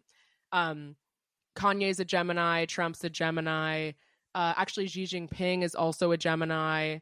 Muammar Gaddafi is a Gemini. There's sort of these kind of famous, iconic Geminis that are just they're just saying shit in a way, but it sort of taps into a deeper narrative that people don't know how to articulate themselves. So I think with Trump, it's I kind of love him for that. It's I love that he's kind of the greatest poet of our time in a lot of ways. And I don't know, I say many such cases every single day. I literally say that every single day and have for like over 5 years. Like there's no one that's like gotten into our heads as much as Trump has. And in that way, he sort of deserves to be the mascot of America, you know, like he's kind of earned it, you know? So he's the best memer. He's the best memer. He's the best memer. And it's like what we deserve, you know? How do people get over Trump derangement syndrome? You got people with like long COVID, whether that's a literal or, you know, metaphorical condition. And you got people with Trump derangement syndrome. How do those people get over? Why do people have both? How do they start to deal with that? So I think, first of all, not all of them will. And I think, you know, I'll give some like astrological context. So 2025 is a super transformative year. If you ask UFO people, they actually also point to this year separately, not for astrological reasons, but more for like schizophrenic alien contact reasons. But 2025 is supposed to be this year where the transformation is happening so fast that it either feels like heaven or like hell, depending on how much of an accelerationist you are, basically. And I think part of that transition is like for people that are gripping to an old way of like, you know, we used to have Barack Obama and he made us look so good in front of the European Union and he got the Nobel Peace Prize. Like if you're still clinging to that version of reality, that version of reality is dead and gone. Okay. And it's just going to become more painful to cling to that. So I think ultimately, like there's an aspect of like embracing transformation and accelerationism during transformative times that I think a lot of people are just averse to doing. And it kind of makes sense. People don't like change. A lot of people don't like change. But ultimately, I think that's the thing is like, it's not even that people that love Trump. They love that he's like doing things and changing things and like that there's drama and chaos and it feels right with their idea of how the world is headed. Like it's cathartic in a way. Right. So they're triggering lids. Even if that's it, it's triggering lids. Yeah, and it's like collapsing institutions, you know, like it's like destroying things that people feel aren't working anymore. And I'm not going to say that's a good thing, but it feels like it's a correct thing at this time. And I would say astrologically, that's what I would say as well. So I feel like for justice, people, you know. it's like the natural order or like the natural progress it feels. You know, the internet has changed everything. And so of course, like our society is going to go through a painful, difficult transformation with that. So for me, I think whether it's like Trump derangement syndrome or like whatever, a lot of it has to do with just like being willing to ride the wave. And also like for me, I feel like it's not having the hubris to think that I know what's going to happen. Like a lot of people have this idea of like, oh, Trump's going to do X, Y, and Z, or climate change is going to do X, Y, and Z, and it's going to be awful. And the reality is like none of us know what's going to happen. Like literally none of us know. And so like in a way being nihilist in that sort of like concrete form is like a sense of hubris and like believing that you know things that you don't really know. So I don't know. I feel like it's a little bit of like surrender in a way of just like, bro, this is crazy times. We're at the dawning of the fucking age of Aquarius. Like, of course it's going to feel crazy, you know? So just ride the wave. Last time this happened, we had biblical floods. You know what I mean? So it's transformative times. You just kind of got to go with it, I think. Totally. But not everyone's going to make it. Like, I know it's like a weird thing to say, but it's like not everyone is meant to like get into that mindset. Like some people are just going to be like and GMI, not gonna make NGMI. It's very unfortunate, but it's you know, not everyone becomes sovereign individuals. You know, that's like the thesis of that book. So I don't know. It's the trade-off. I've got a prediction, and I'm curious. This is based on astrology. I'm curious on your take on this. So we're having a big shift happening. So in May, at the end of May, right before the conference. So Saturn's going to enter Aries on May 24th, which essentially signifies people moving more towards self-sovereignty, taking life into their own hands. And so what I predict is going to happen is we're really going to see a Bitcoin pump. And the reason why is like, we know that taking responsibility into your own hands and becoming a sovereign individual, one of the first steps in getting there is starting your own Bitcoin podcast. And I'm not sure if you're familiar with Bitcoin podcast power law, but it essentially... I'm not. Please, I would love to hear about it. Well, this is my credentialed price model that I came up, which is essentially the price of Bitcoin goes up with more as there's more Bitcoin podcasts out there, the price goes up more because more people hear about it.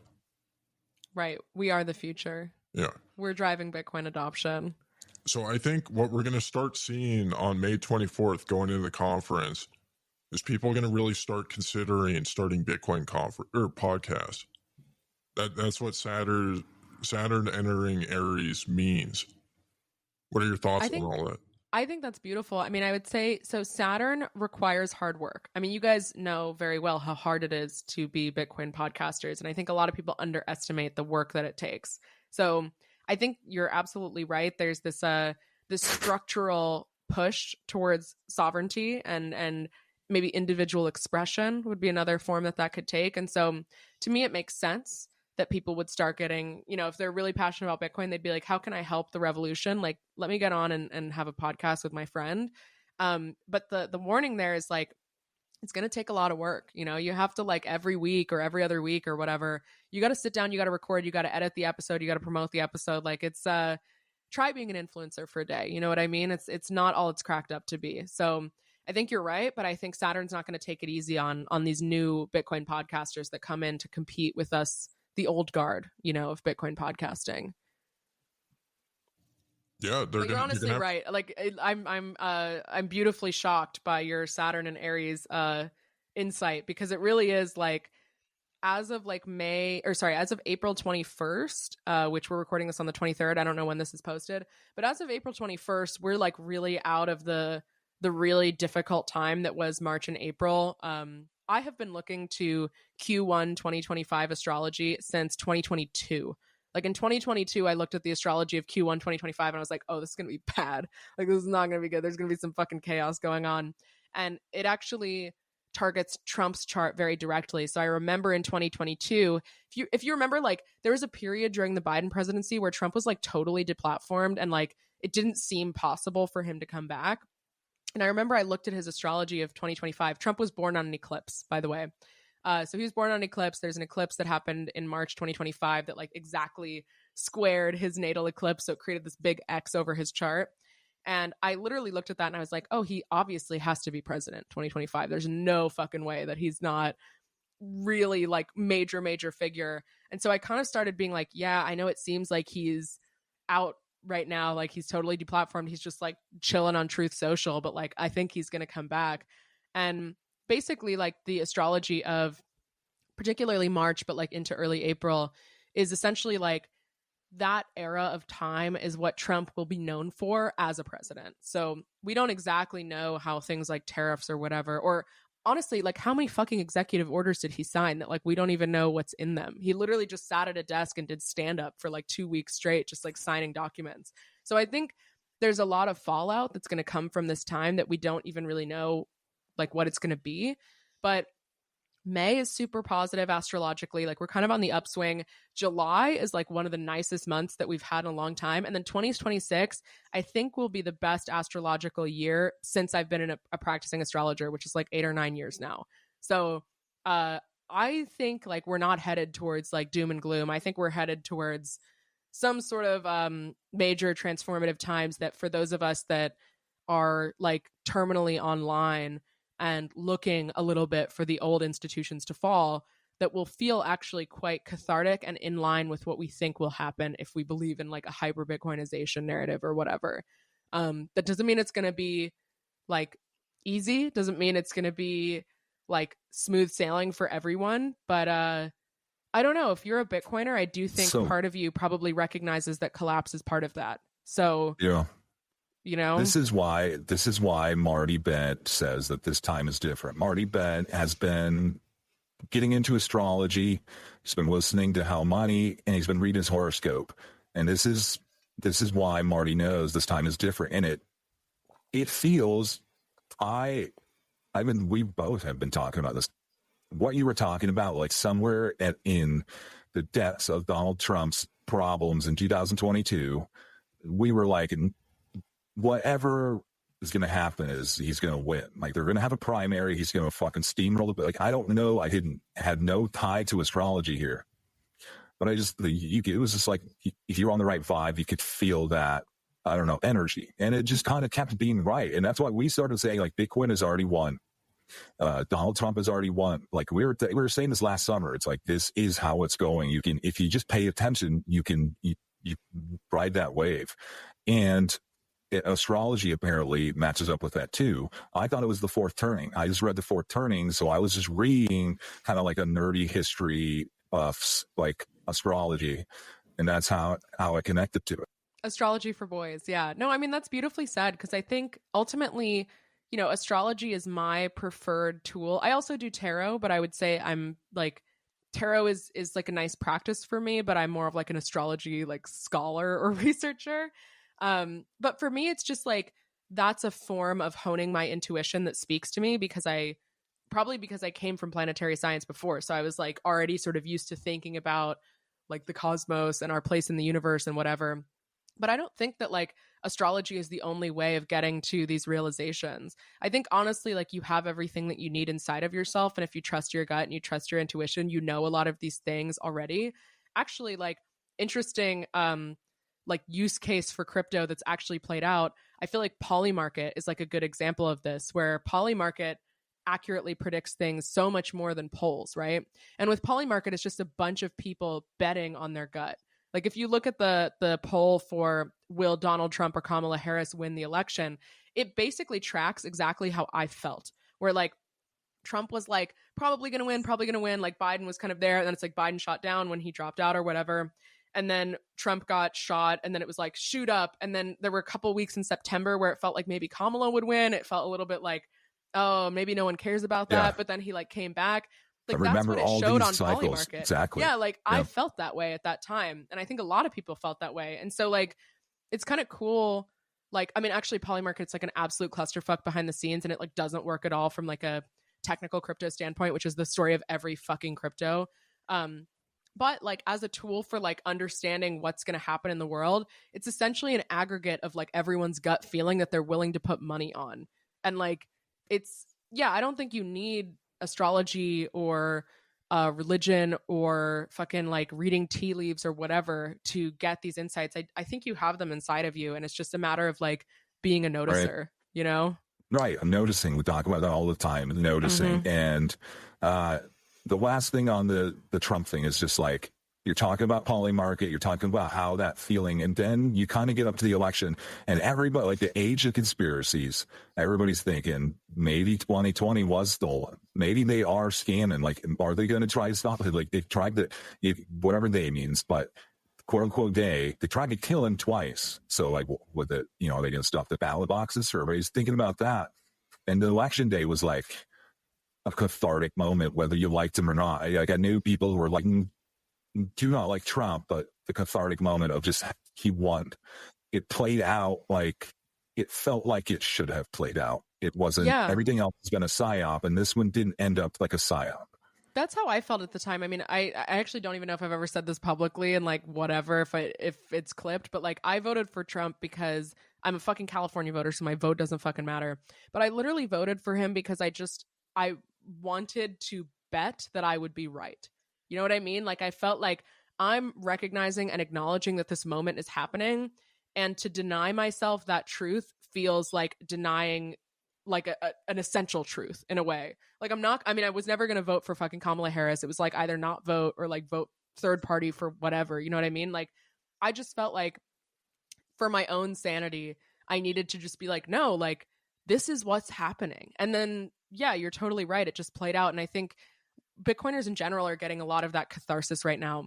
The main difference with Bitcoiners, and I think is causing a little bit of existential strife in the Maxi community, is we all thought that there was going to be this and then they fight you phase. That seems like it's not happening now. I kind of get that now. Like, if you look at it from like an incentives perspective, it's like, yeah, everyone is incentivized to participate in number go up technology, right? Like, politicians in the United States are not actually interested in the success of the United States. They're interested in their own personal net worth.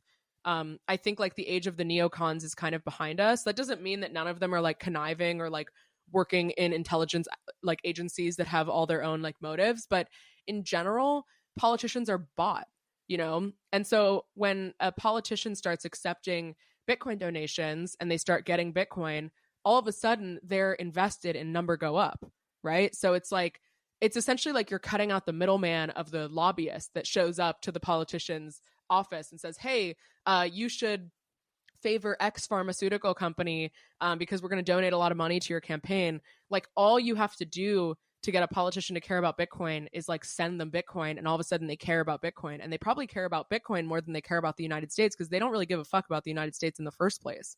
So I feel like looking back on it, it makes sense to me that the incentive structure of Bitcoin is just so fucking strong that of course the institution, nation states, politicians, like whatever, are going to adopt it. I feel like the fear now is like, is Bitcoin effectively a Trojan horse for their own demise? Or does it somehow get co-opted in a way that makes it less than the original vision that maybe like Bitcoiners had for it? I don't know. Well, this is why it's so important to listen to 40 hours of Bitcoin podcasts a week, because I think that's more of an individual choice than it is a collective choice of like it's an all or nothing, because it's kind of up to you on whether you become a cuck or not at the end of the day, or whether you actually strive to be sovereign or improve your life, or like I think this is one of the problems is everybody's so focused on everybody else, like they're so focused on getting permission for the things that they're doing. Like you should just smoke cigarettes whether people want you to or not. You should make that decision for yourself at the end of the day, and in the same way you should use Bitcoin in the same way. And I don't really think it's an all or nothing. Like that's one of the great things about it is like on a weekly, daily, almost daily basis, like I go to my cigarette dealer and we do non-KYC cigarette transactions, even though the government wants me to report capital gains on it and buy from a KYC platform. I just reject the premise of all of that. And sometimes it's just a little win. Sometimes it's just buying a non-KYC cigarette and smoke. It's just that little act of defiance that keeps you going. Just like MGU. All of Ordinals, like every Ordinals marketplace is like a non-custodial, decentralized marketplace. So there is kind of a weird JPEG circular economy that has formed in Ordinals, which is beautiful. I mean, it's cool. Like, I have a company and do some stuff in Ordinals, not like a ton. I kind of just do what's like interesting and fun to me, podcasting and conferences, among a couple other things. And I pay everyone in Bitcoin. I pay my podcast editor in Bitcoin. I get paid in Bitcoin. So it is interesting, like when you start living on a Bitcoin standard in your own way, like the world starts forming around you. I have the benefit that I live in the Bay Area. So there's already a little bit of like a techie vibe here. People are more kind of aligned with that. I know Bitcoiners would think for some reason, they think that Bitcoin means like being a carnivore and like owning guns. But in actuality, like getting paid in Bitcoin and interacting with Bitcoin, probably you're just like a computer nerd who like actually is relatively apolitical, and probably you live in the San Francisco Bay Area or some other like tech metropolis.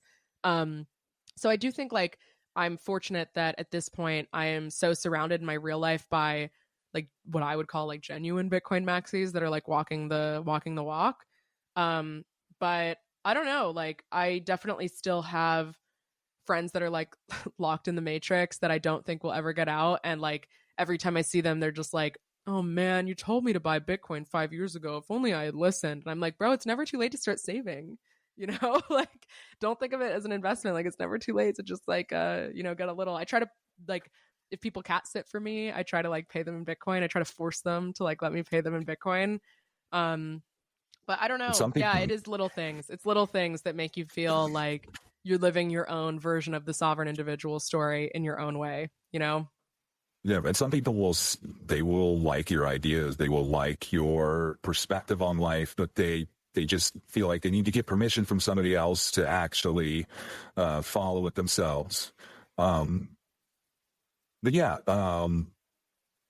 Richard, are you ready to get into the Fountain Boost? Or do you have any final questions? Well, I just wanted to say real quick, if anybody was paying attention to the astrology, they would have seen that Kamala Harris was her chart was just as retarded as she appeared, and that she had no chance of winning against Trump. And you probably could have made a lot of money betting on Polymarket just based off of that alone. It's true.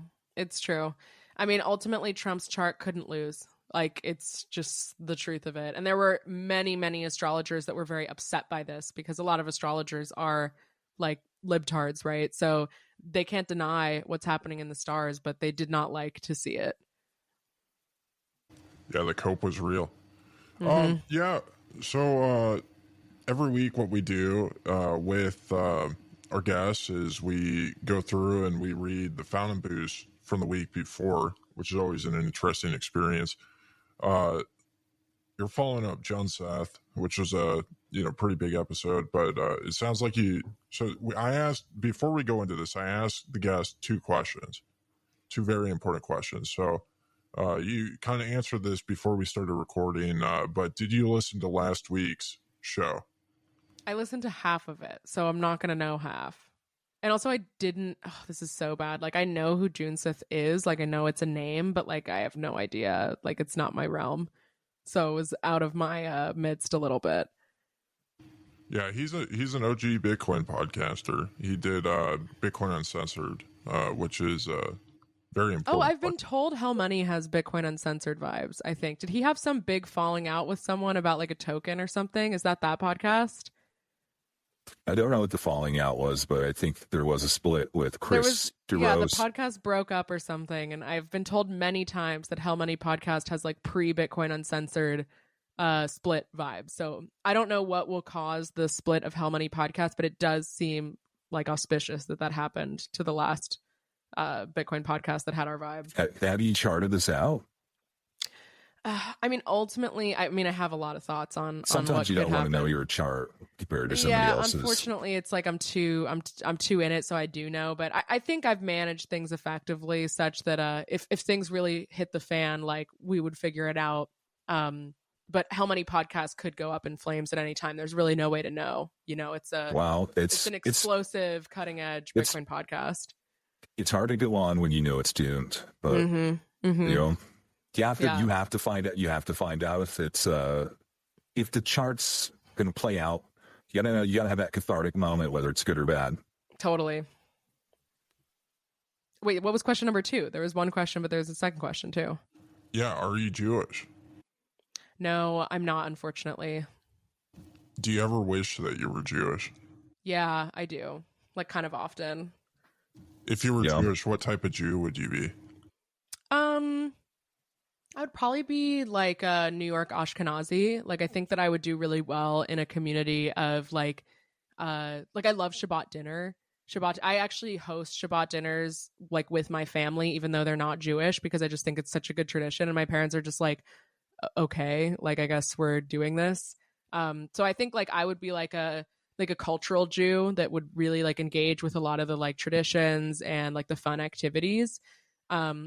Yeah, I really love like cultural Jewish activities. So I feel like I'd be very, very involved. I'd also be really into musical theater, which like I am now. So I'd be like a musical theater Jew as well. I'm super binary. I break it down. Would I rather be a New York Wall Street Jew or a Los Angeles, California, Hollywood Jew? And I would prefer to be I would want to be a Wall Street Jew at the end of the day. I like the weather in Los Angeles. I like the weather in Southern California, but it's just a little too. There's not enough macro out there for me. If I was a Jew, which like I kind of like relate to being Jewish through osmosis, having worked in the media for so long, but like I would pretty much be exactly how I am now. Yeah, I think the same. I mean, I feel like I have so many Jewish friends. I think I really am already like embodying a lot of the important aspects of being Jewish, which are mostly like cultural and social, not really like religious or moral in any way. So Right. yeah, I do get kind of jealous of them. I do wish that I had like some sort of like community like that like they don't care if you believe anything. You know what I mean? Like, it's not really about like you can be an atheist Jew. It's totally fine. Like, they don't give a fuck. So you just have to be able to pay your taxes. You just gotta, that's what we talk about here. As long as you can afford to pay your taxes, it's all good. You can be a part of the community. Totally. So it's like, I don't know, there's something very like beautiful and easy about that I never had because I didn't have like a cultural identity that was so tight knit like that, you know? It's a beautiful thing. Well, very cool. Well, we need to get a Jew on the show because we've had a few non-Jews. And Casey's Jewish. Casey's Jewish. You could have him on the show. Oh, wow. Casey Yeah. Ordinals is Jewish. Yeah. It starts It'd putting be the the pieces most- together, doesn't it? You know, when you learn Yeah. that detail. Yeah. Yeah. It would be nothing would piss off PodConf more than interviewing Casey Ordinals. So that'd be wonderful.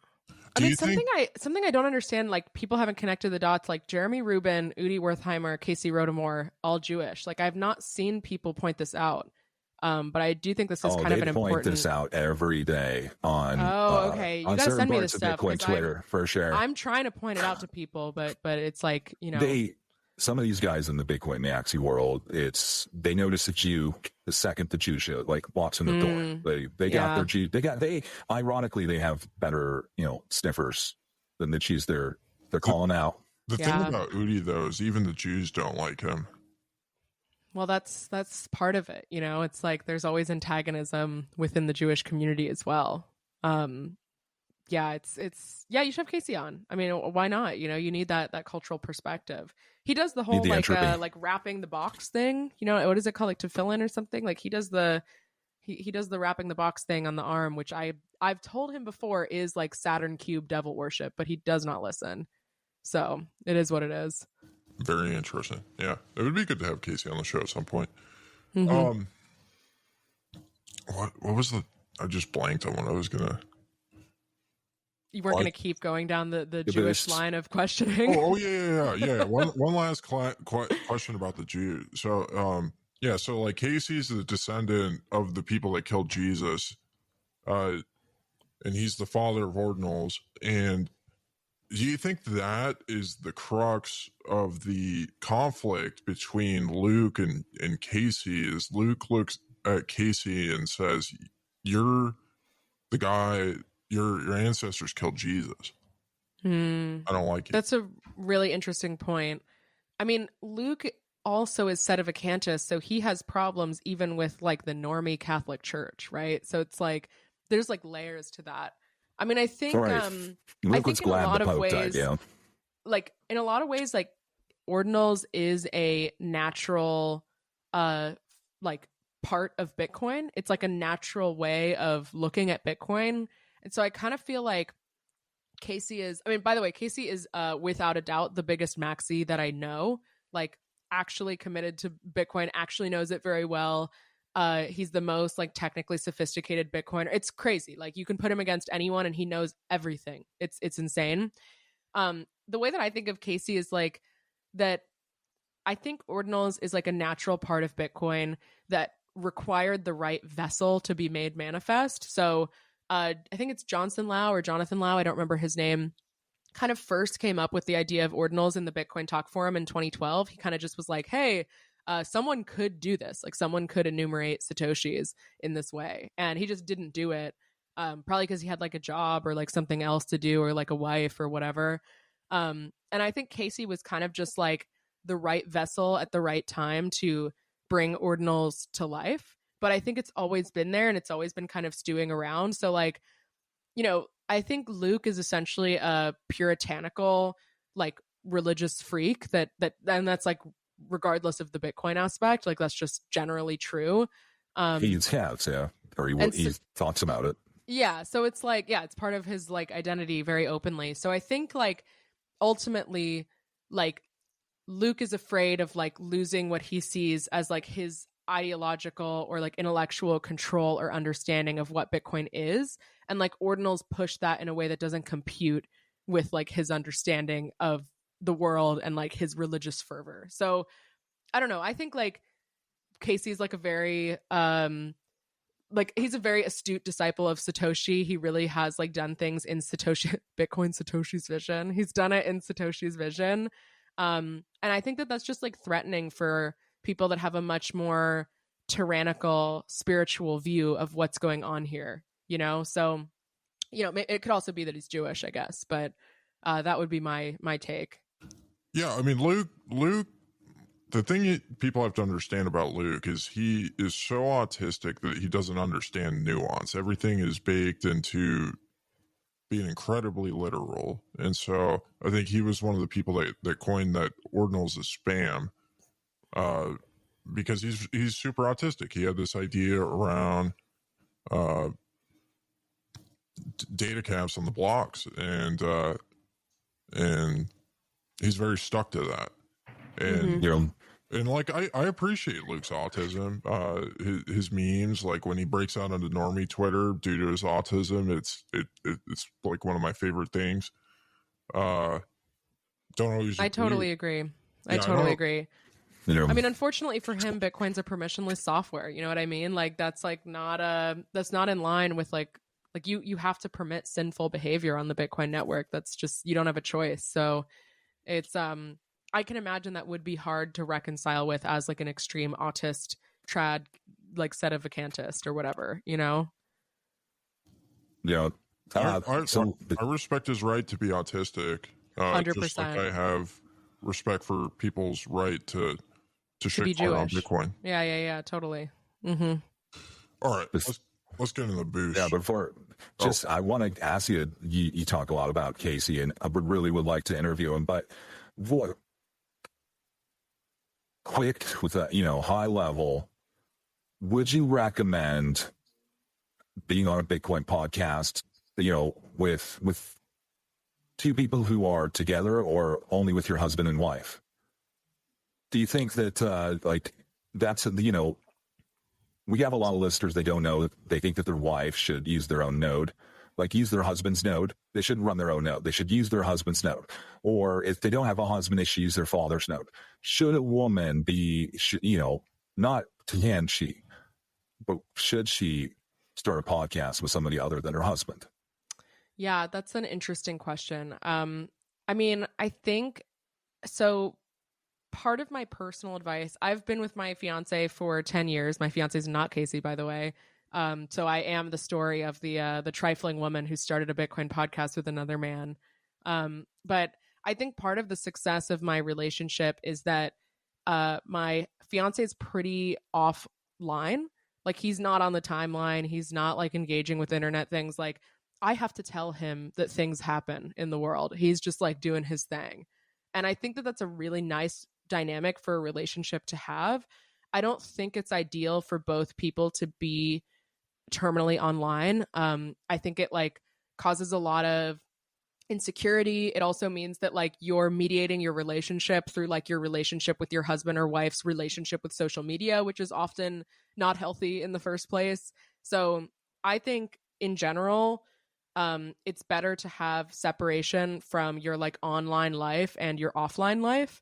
And so, I think the way that unfortunately that plays out for a lot of orange cells is they think oh, I'm going to have a trad wife who never leaves the kitchen and births me 10 children and doesn't know what's going on in the world. I don't think it's quite that, but I don't think it's really realistic to expect that the other person is going to be an exact copy of you, nor should they. I think people that are touching grass all the time have a lot to teach those of us that are terminally online, and vice versa. So I think that's a much better pairing. So, and in general, I don't think couples should have podcasts at all. I think that should be maybe made punishable by death. So I don't think I would ever recommend husband and wife Bitcoin podcast. Just a terrible idea all around.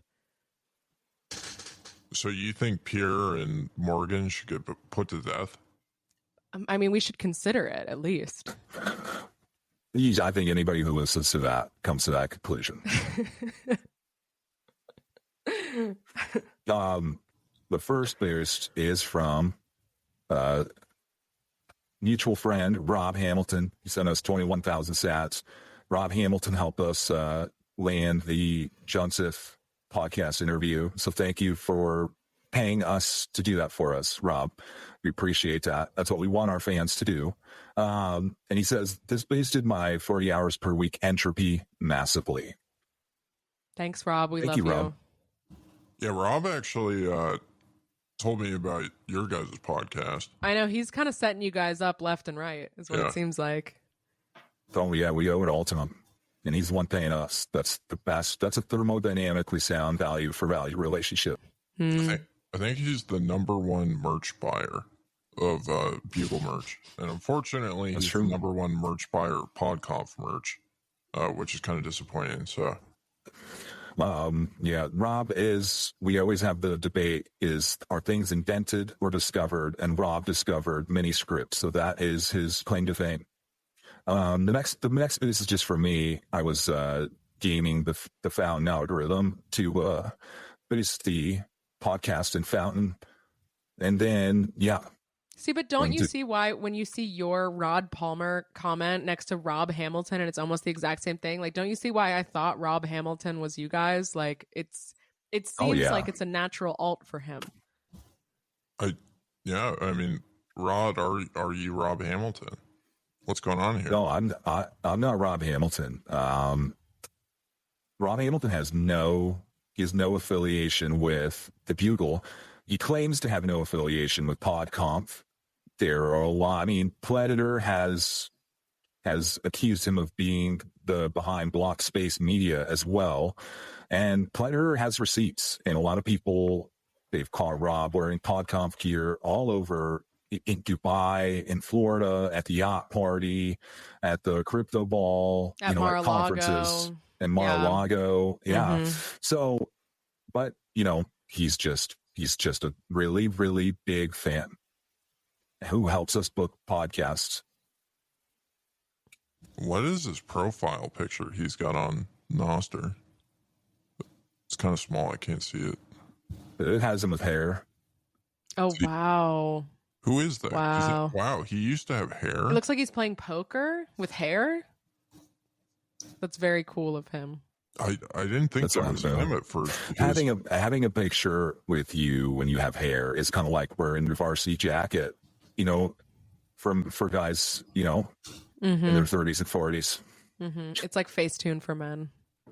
Totally. Next boost from Open Mic, 7,777 sats.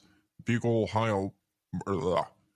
Mile High Club, 40 HPW, 30K feet. Do you have this with the Hell Money podcast? Do you have the Hell Money Mile High Club where people are listening to your podcast on airplanes frequently? Not that I know of. Our podcast is video, and I think we're both like very attractive people who often do our best to go into cool costumes. So I don't recommend that people listen to the audio. I recommend that they only watch the video. So I guess they could have YouTube Premium and they could download it ahead of time or whatever. But in general, I think ideally you're very locked in, full attention given to the video podcast. You're not sort of watching it while doing other things, That's interesting. Yeah, me and Richard decided not to do video. We didn't want our attractive handsomeness to distract from the message. Right. Yeah, I mean, I found it pretty distracting throughout this whole episode, so I think you made the right call. I was a part of the Hell Money Mile High Club. I rode on an airplane on Monday, and I was listening to your show on the airplane. Actually, you're missing out by not watching. You're really missing out. So. Get into the video. Are you not uploading the video to Spotify? Maybe we are. We upload it to Spotify. We used to upload it to Fountain and then we stopped, but maybe we should start doing that. We kind of stopped whenever Ordinals popped off. We were like, okay, I guess our audience isn't like Maxie's anymore, so kind of who cares? But you'll at least get Pies. Pies boost every single podcast. He'll be in this eventually, so he'll be your number one fan right away. He listens to every single show in the RSS feed every single week. Cool. Okay, good to know. I don't know how he is. The time is crazy, but yeah. Well, maybe that's what I'll do next time. I'll download it on Spotify before going on, or if you have it on Fountain, I'll download it before and then watch it there. The next one is we got some double boosts here. Late Stage Hodl, 5,000 sats. Like the chickens and the eggs, did Bugle or What Bitcoin Did get Johnson on first? Obviously, Bugle Boys got it published first. Yeah. We undercut Danny and What Bitcoin Did. We released the Johnson episode first. So, it just kind of shows you it's a competitive, we're podcasting adversarially. And as much as we like Danny, they had to get it out there first and be the first Johnson interview on this circuit. Good for you guys. You're real pros. Yeah, Danny's slow. I mean, these British people, they're not just slow. They're not just slow at producing podcasts. They're slow mentally too. Mm-hmm. They're just this has like been the biggest psyop in human history, is that British people are smart, and it's they talk wrong, they talk incorrectly. The reason why the British Empire lost the dominant position in the world is because their memes suck. They just suck at memes, and they talk wrong, and that's why America took dominance globally. There's something to be said about that. Yeah. The Americans had to save the British from World War II because they couldn't fight the war because they were so bad at memes. Yeah. Jason C. That's Fundamentals co-host on Back on the Chain, the Fish podcast. It's about fucking time. Only boosted 4,200 sats. It's about fucking time. I almost had to send one of Mike Tyson's carrier pigeons to the Bugle newsroom with a Gwen Junseth note. Junseth and Dick represent the continuum of Bitcoin satire and this conversation, a changing of the guard. I owe Junseth and American Hodl a debt of gratitude for keeping me focused through this past bear market. Fuck Teddy Bitcoins. And Teddy Bitcoins, of course, is the Maxi Madness champion, who he's rubbed a lot of Maxi Madness fans the wrong way. It's a nice sentiment from Jason. I disagree. I'm kind of offended by this booth. Jason, I don't know why our audience thinks that we're satirical. It's a very serious podcast, very serious news organization ran by credentialed journalists. I just don't understand why they think it's satirical. I find it offensive. We all our publishing standards are on par with New York Times publishing standards. We're just the Bitcoin standard of news. We're the most thermodynamically sound podcast. But yeah, anyways, I appreciate the boost, Jason. And do you like Fish? You ever listen to Fish, Erin? I never have. No, I don't even know. Like, do they sound like the Grateful Dead? I would argue they're better than the Grateful Dead, but yeah, they're kind of like a jam band. Yeah, that's like saying the difference between Ethereum and Polkadot for 90% of the people. It's close enough for the normies like myself. Yeah, exactly. But if you listen to 40 hours of Fish podcast, and this one's a Fish and Bitcoin podcast, so it's like it matches those two topics, and there's surprisingly a lot of connections there. But thank you, Jason. Jason's sounds like a new listener, new booster. Next one's from Dave. Dave from New Zealand, 40 hours per week, 4,200 sats. Just tagged us and said the title of the show. So just probably sharing that on Noster. Thank you, Dave. Dave's a big fan. Appreciate you, Dave, but you should probably go get some, if you're from New Zealand or Australia or whatever, you should probably go learn how to talk American. The Kiwi accent, the New Zealand accent, is actually the closest to the American accent of all of the English-speaking nations. Don't let them get a big head. All right, sorry. Yeah, I'll take that back. You can edit that out. Americans are the dominant English speakers in the world. We're the alpha males, we're the alphas of English speakers, and we have to retain that. We're the Hawktuas. The base Thank you name for taking Hawktuas. the male out of the alpha statement there. It's very respectful. Yeah, no problem. It's hard, It's hard because we just don't deal with that many women in Bitcoin, so it's very easy to kind of consider it a very like masculine dominant thing, especially if you're going to the Robert Breedlove alpha male courses on a regular basis. It makes you think that all there is dudes here. You know what I mean? That's true. I actually could have pulled another card because I don't know if you can tell by my last name, but I'm Native American. So I could have pulled another woke card on you with that one, saying that Americans are all alpha males or whatever. So you're lucky you got spared there. Did you find it offensive that we didn't start out the podcast by doing what do you call it, Rod? A land acknowledgement? Yeah. Yeah, I did notice that. So We used to. We stopped doing it when Trump won. We got regulatory clarity that was no longer needed, so we dropped it. But it's just about managing our time more efficiently. yeah, we got that official White House notification too at How Many Podcasts, but we decided that we're more on the resist camp, so we still do it every episode. Interesting. All right, so the resistance is doing the land acknowledgements. Mm-hmm. To wrap it up here, I've got to go in here soon, but the next one is 1,000 sats from Maggie Morris. She's a contributor. She could probably start doing horoscope stuff for us at the Bugle. She's a girl. I think she knows it. So she says, 1,000 sats. There's a lesson in this. Don't give people respect they don't deserve. Maggie was not happy with some of the things Johnson said. Johnson said that most Bitcoin women are strippers, and they're the only ones that understand Bitcoin. I think he just meant that Bitcoin is, there for people who need it. And sometimes strippers, they, and he's talking about like 2014 or something. It's like they just needed it more. And so they were the ones who understood it because they needed it. And I don't think he was saying that, women have to use their husband's node. I don't think he meant that. Does she not like that he gave respect to those strippers? Is that the group that she thinks? That's what I think. I don't think she Maggie, knows that's that. a little bit closed-minded. I'll be honest. No, I'll stick up for Maggie here. I think she was bothered by a comment that June Seth said. He said that the worst type of woman is a woman that understands Bitcoin, and he might be right. Yeah, Maggie understands Bitcoin. That's right.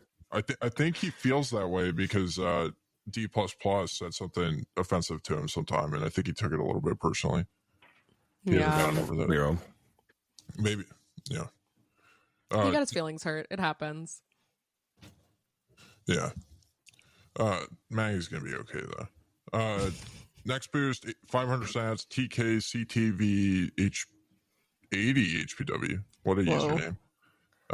Says, the Empire knows who, quote, they are. You should too. We know. Hand up. What is the second emoji there? I don't know. Blueberries. It's blueberries. Blueberries. Oh. That's the those are the guys that were trading the wooden door meme. They're onto the Rothschilds. They have discovered the Rothschilds are in control, and maybe they're onto something. And then he follows up with another 500 sat boost. Yes, Joseph, great episode, you fucking clowns. Again, I don't know why people think we're clowns or joking. We're journalists. Mr. Rabbit, 500 sats, plainly ruthless. Interesting. Pink Monkey, 500 sats, no comment. Thank you, Pink Monkey. BTC on board. I like this guy. He's part of Red Team. 300 sats. Thumbs up. Lightning. Salute emoji. That looks like it was a double boost. This is funny. So Maggie started out the episode liking June Seth.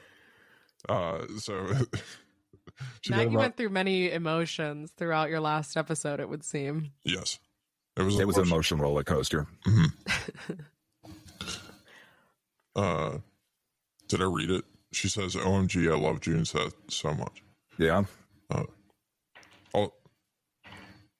Average Gary, 100 sats. Clothes are not gay if you're deployed.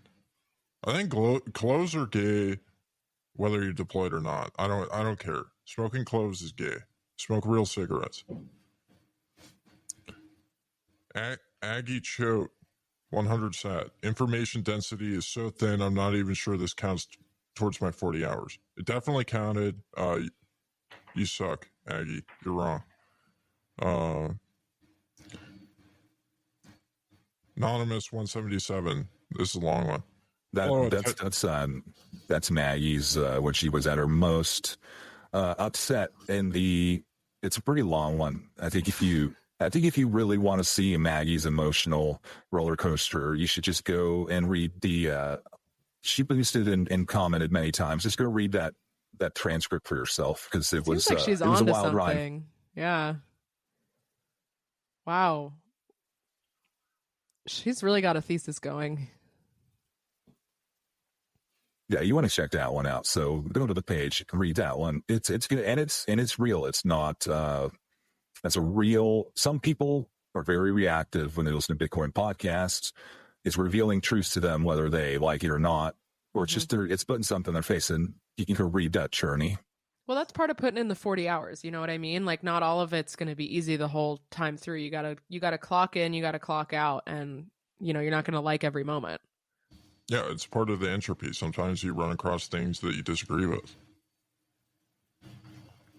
Well, Erin, you got any thoughts closing up? You got any questions for us before we wrap this up? Questions for you guys. I'm like, I've learned it all, honestly, at this point. I don't need to know anything more. I'm curious to see. I mean, I'll read the comments on this episode, or like I'll listen to the next episode and hear you guys review it. I'm really curious to see what your audience thinks about ordinals and astrology, and those two things separately and also together, because like I've honestly not been on very many maxi podcasts, even though I consider myself a maxi. So really, like, I'm just curious to see how your audience receives it. And I guess actually, question for both of you: how has your opinion changed throughout this episode on ordinals and astrology as separate ideas? I've always considered ordinals kind of like an astrology. I know I never really like both ordinals and astrology. I just didn't really. They didn't pique my interest. I didn't really have a negative. But the more I learn about both of them, the more interesting. They more made me ask a lot of questions and think about Bitcoin from a different perspective, and like from a whole new, like how to value block space and what the value of block space is at any given moment in time, things like that, which I think maybe are more advanced topics that you kind of get into when you're learning about this stuff. And so I thought that was cool. I just, sometimes it's funny when people dunk on Udi and, retweet that, but like, agreed. No hard feeling. It has nothing to do with the ordinals. It's not a privilege. It's just fun to make fun of Udi. Totally. Yeah, making fun of Udi is important. I mean, I was pretty open to astrology before. I respect it. I think it's interesting, and so I don't know how much my opinions have really changed on that. As far as ordinals, like I don't understand any of it, so I'm gonna have to have my wife listen to this episode and then have her teach me about ordinals. But I think the thing that I found really interesting is that there's a better men to women ratio at the conferences. I thought that was very, very interesting. And my theory going into this is that we need astrology in Bitcoin to bring more women. There's a lot of people out there that say we need more women in Bitcoin, but then they actually do the opposite. They do a lot of things to chase the women out, even though they say they want more women. And I figured astrology was the best way to do that, but maybe ordinals are one of the better ways to bring more women to Bitcoin. That's something that I kind of want to think about a little bit more. Yeah, it's an important point. I think it's important work to kind of connect orange cells with women. I would say big takeaway is like, look up the natal chart of Bitcoin, which is like the astrological chart of Bitcoin. Send that to a girl that you're talking to and ask what she thinks about it. Be like, haha, Bitcoin's a Capricorn sun, Aries moon. Like, what do you think? I'm trying to learn more about this. Instead of just sending a girl, hey, you up at 2 a.m. See if she wants the orange build at 2 a.m. Send her some astrology at 2 a.m. Mm-hmm. See if that gets you any further than the you up text. I will say, don't ask her time and place of birth, because it is a negative signal that a man is ran through if he has too much astrological knowledge. So it's more like you want to ask her, treat her like the expert. So that's, word of advice. That makes sense. I mean, that's really interesting. It's kind of like, I feel like it'd be a turnoff to a lot of these orange shells if you go on a Tinder date and she starts explaining Bitcoin to you and knows more than you do. And, it's a little concerning. Yeah. Yeah. So you got to put down on the astrology side. And his and hers pseudoscience, where do they go for these really captivating videos? Your video podcast, then, is it the Hell Money YouTube channel? Mm-hmm. Yeah, we post on X, YouTube, Spotify. We should probably post on Fountain. I'm just like lazy about it. But yeah, you can find us anywhere that fine podcasts are sold. It ends up being a lot of like Ordinals, kind of Bitcoin Renaissance, Bitcoin Season 2 style content on Casey's side, and then like weird esoteric astrological Bitcoin content on my side. So I think it's a nice balance of like Reddit atheist and like spirituality ho kind of vibe. So we got a good dynamic going. Yeah, I'd recommend if you're looking for something a little bit different in your 40 hours, add this in as a little bit of a palate cleanser. Yeah, as Rob Hamilton said it best, like all the best Bitcoin podcasts, How Money talks about Bitcoin like 20% of the episode. And the rest of it is just relevant stuff around it. So it probably ties back to Bitcoin at some point in the conversation. But it's more well-rounded. It's like you said, good entropy, well-rounded, broad, good stuff. Definitely highly recommend it. Thanks. And love this episode. Thanks for having me on. Can't wait to see the reaction. I have faith in our audience. I think they can nail it. Me too. All right. Well, thank you very much, Erin. And yeah, we'll catch you on the next episode of Behind the Podcast. Headphones on, volume up. Headphones on, volume up. I came for the money, I came for the gains. I wanted a Lambo and side chicks on planes. But after a while, my NPC brain became obsessed with the immutable chain. 40 hours per week. 40 hours I see. 40 hours per week. 40 hours I see. And that's just the start.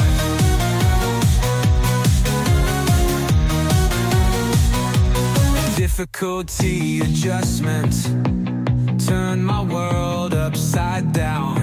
Then breed, love, and sailor dropped a track called Thermodynamically Sound. Before I could notice, my path had been set. I was orange pilled so hard. I was a national security threat. 40 hours per week. 40 hours I seek. 40 hours per week.